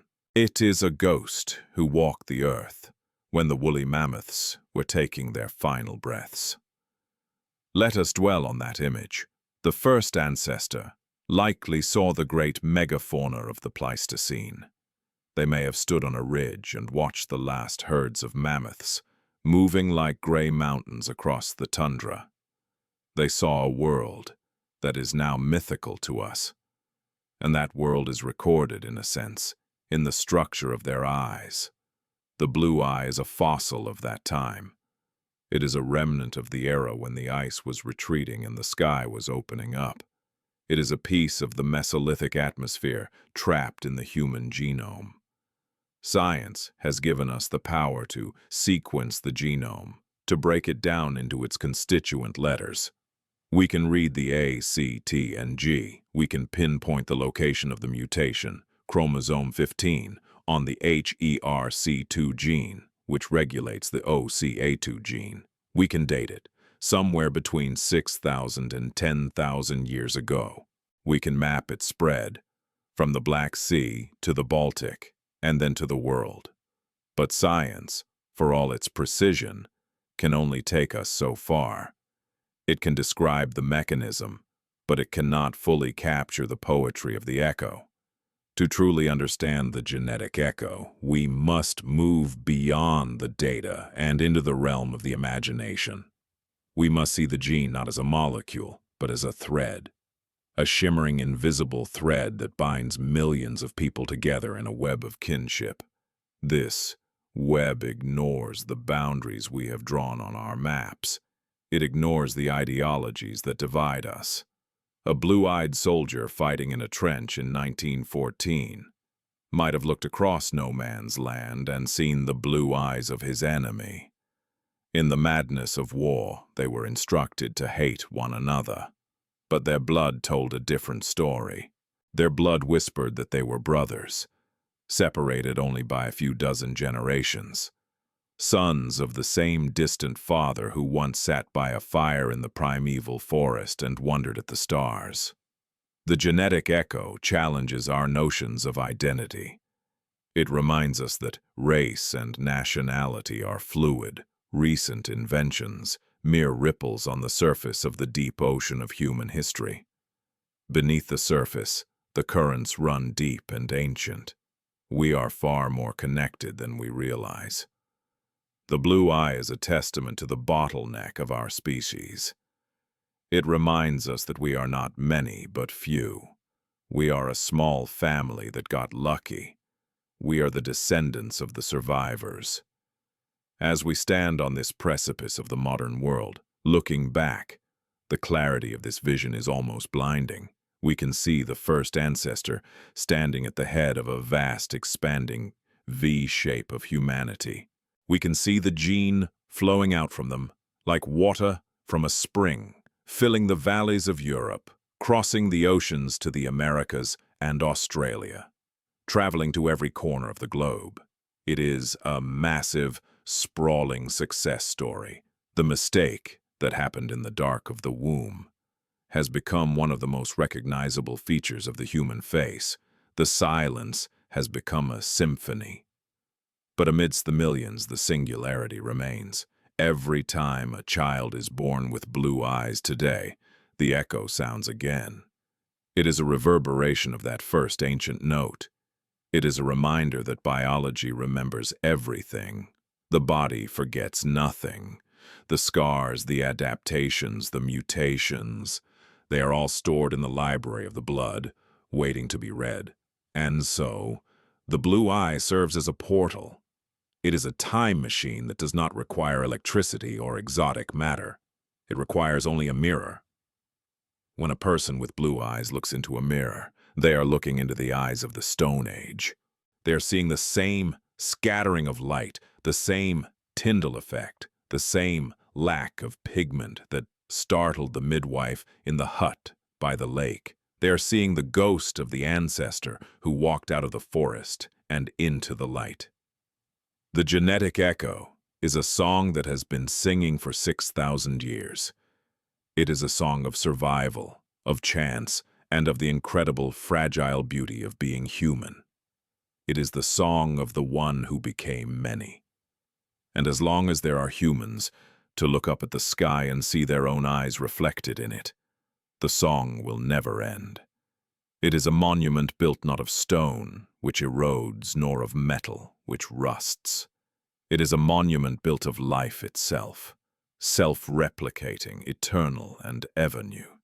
It is the enduring legacy of a specific survivor, a ghost who refuses to fade, staring out at the modern world with the fierce, pale gaze of the ancient earth. The journey that began in the crushing dark of the deep past, in the silence of a single cell, now brings us to the lighted room of the present day. We stand at the end of the timeline, looking into the glass of a mirror, and what stares back at us is not merely a face, but a map. It is a topographic chart of where we have been, of the storms we have weathered, and of the light we have chased across the surface of the planet. We are today a mosaic of colors. The uniformity of the ancient world, the era of obsidian and amber when every human eye held the deep protective darkness of the equatorial sun, has been shattered. It has been replaced by a kaleidoscope of hues: hazel, green, gray, violet, and the piercing, enduring blue. We walk through our modern cities, through the canyons of steel and glass, and we see this diversity swirling around us. It is a testament to our restlessness. It is a visual record of the great diaspora that took our species from the cradle of Africa to the frozen edges of the habitable world. But among this palette of colors, the blue eye holds a specific and haunting resonance. It remains a vestige of the North. It is a biological memory, carved into the iris, of the search for light. To understand the poignancy of this, we must consider what a vestige truly is. In the language of evolution, a vestige is often thought of as a leftover, a remnant of a function that is no longer needed, like the appendix or the wisdom teeth. But the blue eye is more than a redundant part. It is a monument. It is a standing stone erected in the center of the face to commemorate a time when the sun was dying, and the human body had to open itself up to survive. The mutation that stripped the pigment from the iris was a desperate act of biological negotiation. It was a trade, protection for sensitivity. It was the body saying to the hostile, gray sky of the Ice Age, "I will let you in." But today, the negotiation is over. The Ice Age has retreated. The glaciers have pulled back to the poles, leaving behind only the scars of the valleys and the lakes. We have conquered the cold with central heating. We have conquered the dark with electric light. We have conquered the vitamin famine with the chemistry of our diet. We no longer need the pale skin to catch the weak rays of the sun to build our bones. We have supplements for that. We no longer need the clear iris to gather the photons of the twilight. We have street lamps for that. And yet, the trait remains. It has outlived its emergency. It has transcended its evolutionary purpose. The blue eye has shifted from a mechanism of survival to a feature of identity. It has moved from the realm of the physiological to the realm of the aesthetic. It reminds us that nature is not strictly utilitarian. Nature is an artist that keeps its sketches even after the painting is finished. The blue eye persists because it is woven into the inheritance of the blood, yes, but also because we have imbued it with meaning. We have fallen in love with the memory of the ice.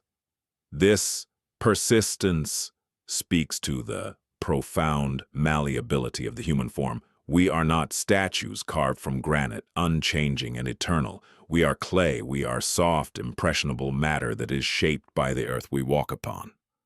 When we look at the blue eye, we are seeing the fingerprint of the environment pressed into the flesh. We carry the history of the sun and the ice written in our very faces. The sun of the equator demanded darkness, and we became dark. The gloom of the north demanded light, and we became light. We are the mirror of the world we inhabit. The geography is not just outside of us, it is inside of us.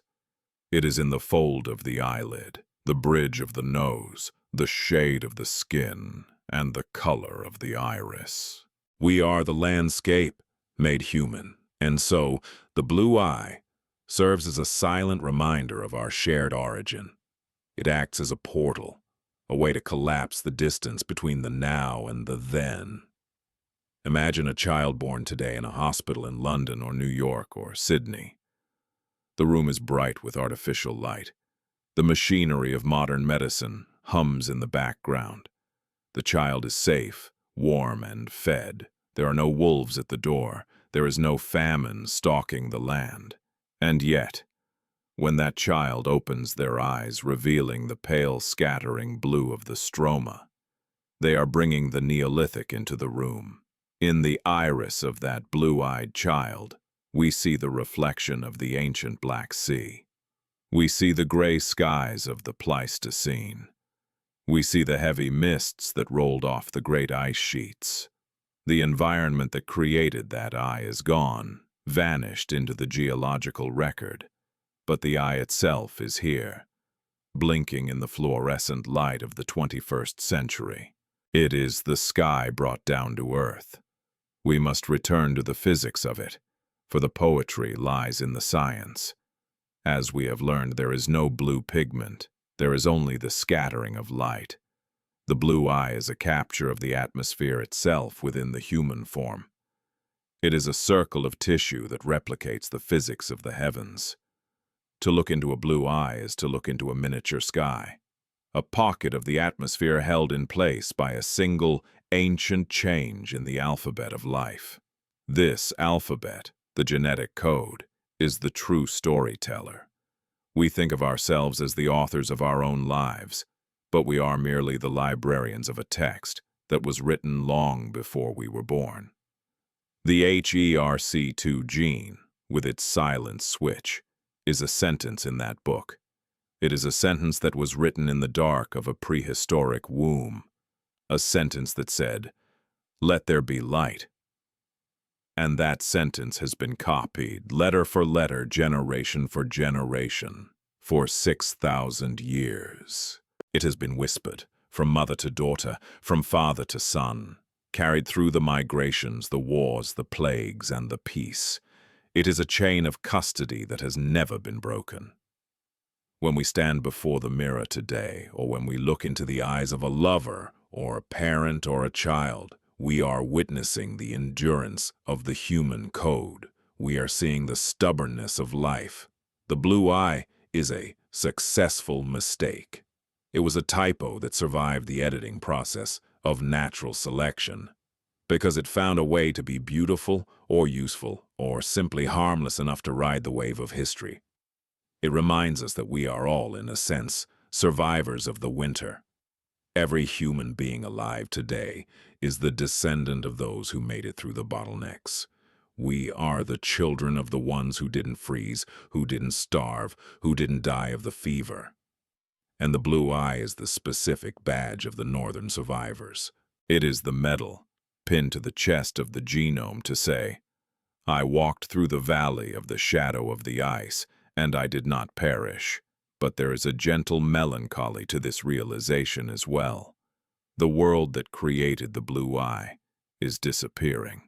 The isolation that allowed the mutation to take hold, the small, tight-knit tribes of the village of the stranger, is gone.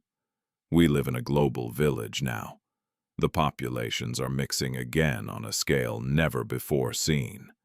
The churning of the gene pool that began with the Romans and the Goths has accelerated into a whirlwind. As the currents of humanity blend, the recessive traits are slowly being masked.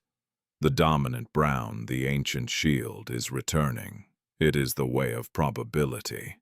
The blue eye may eventually become rarer, retreating back into the genetic shadows from which it emerged, hiding once more behind the curtain of melanin, waiting for the dice to be rolled again. But that is a story for the deep future. For now, we are living in the era of the prism. We are living in the time when the eyes of the first ancestor are still looking out from hundreds of millions of faces. So how should we look at this trait now at the end of our journey? We should look at it with gratitude. We should see it not as a marker of race or division, but as a marker of shared human experience. It is a symbol of our ability to adapt. It proves that we are not separate from nature, but deeply, inextricably entangled with it. When the world got cold, we changed. When the sun hit its face, we changed. We are responsive. We are alive to the signals of the planet. And we should look at it with wonder. The fact that a single microscopic change in a single cell happening in the obscurity of the Stone Age could ripple out to color the gaze of a continent and then the world is a miracle of chaos and order. It is the butterfly effect, frozen in the iris. In the quiet of the night when the noise of the modern world fades away, try to picture that long, unbroken line. Picture the first ancestor standing by the glacial lake, their breath clouding in the air, their strange, pale eyes squinting against the wind. Picture the generations that followed, the farmers, the sailors, the warriors, the artists, all carrying that same spark of light. And then picture yourself. You are the current chapter in this story. You are the vessel for this ancient memory. Whether your eyes are blue or brown or green or hazel, you are part of this mosaic. But if you carry the blue, you are the keeper of the winter's secret. You are the guardian of the ghost. The journey of the blue eye is the journey of humanity itself. It is the story of leaving the known for the unknown. It is the story of walking away from the sun and finding a way to carry the light with us. It is the story of how a flaw became a feature, how a vulnerability became a strength, and how a silence became a song. We are the storytellers of our own biology. We do not write with ink, we write with blood and time. And as we close the book on this biography of the body, we are left with the image of the eye itself, that beautiful, complex, impossible sphere. It opens to the morning, it closes to the night. It widens in fear and narrows in focus. It weeps in sorrow and crinkles in joy. And in its center, in the deep, clear pool of the pupil, it reflects the world back to itself. The blue eye is the mirror of the sky. It is the evidence that we are made of star stuff and earth stuff, forged in the fires of the sun and tempered in the cold of the ice.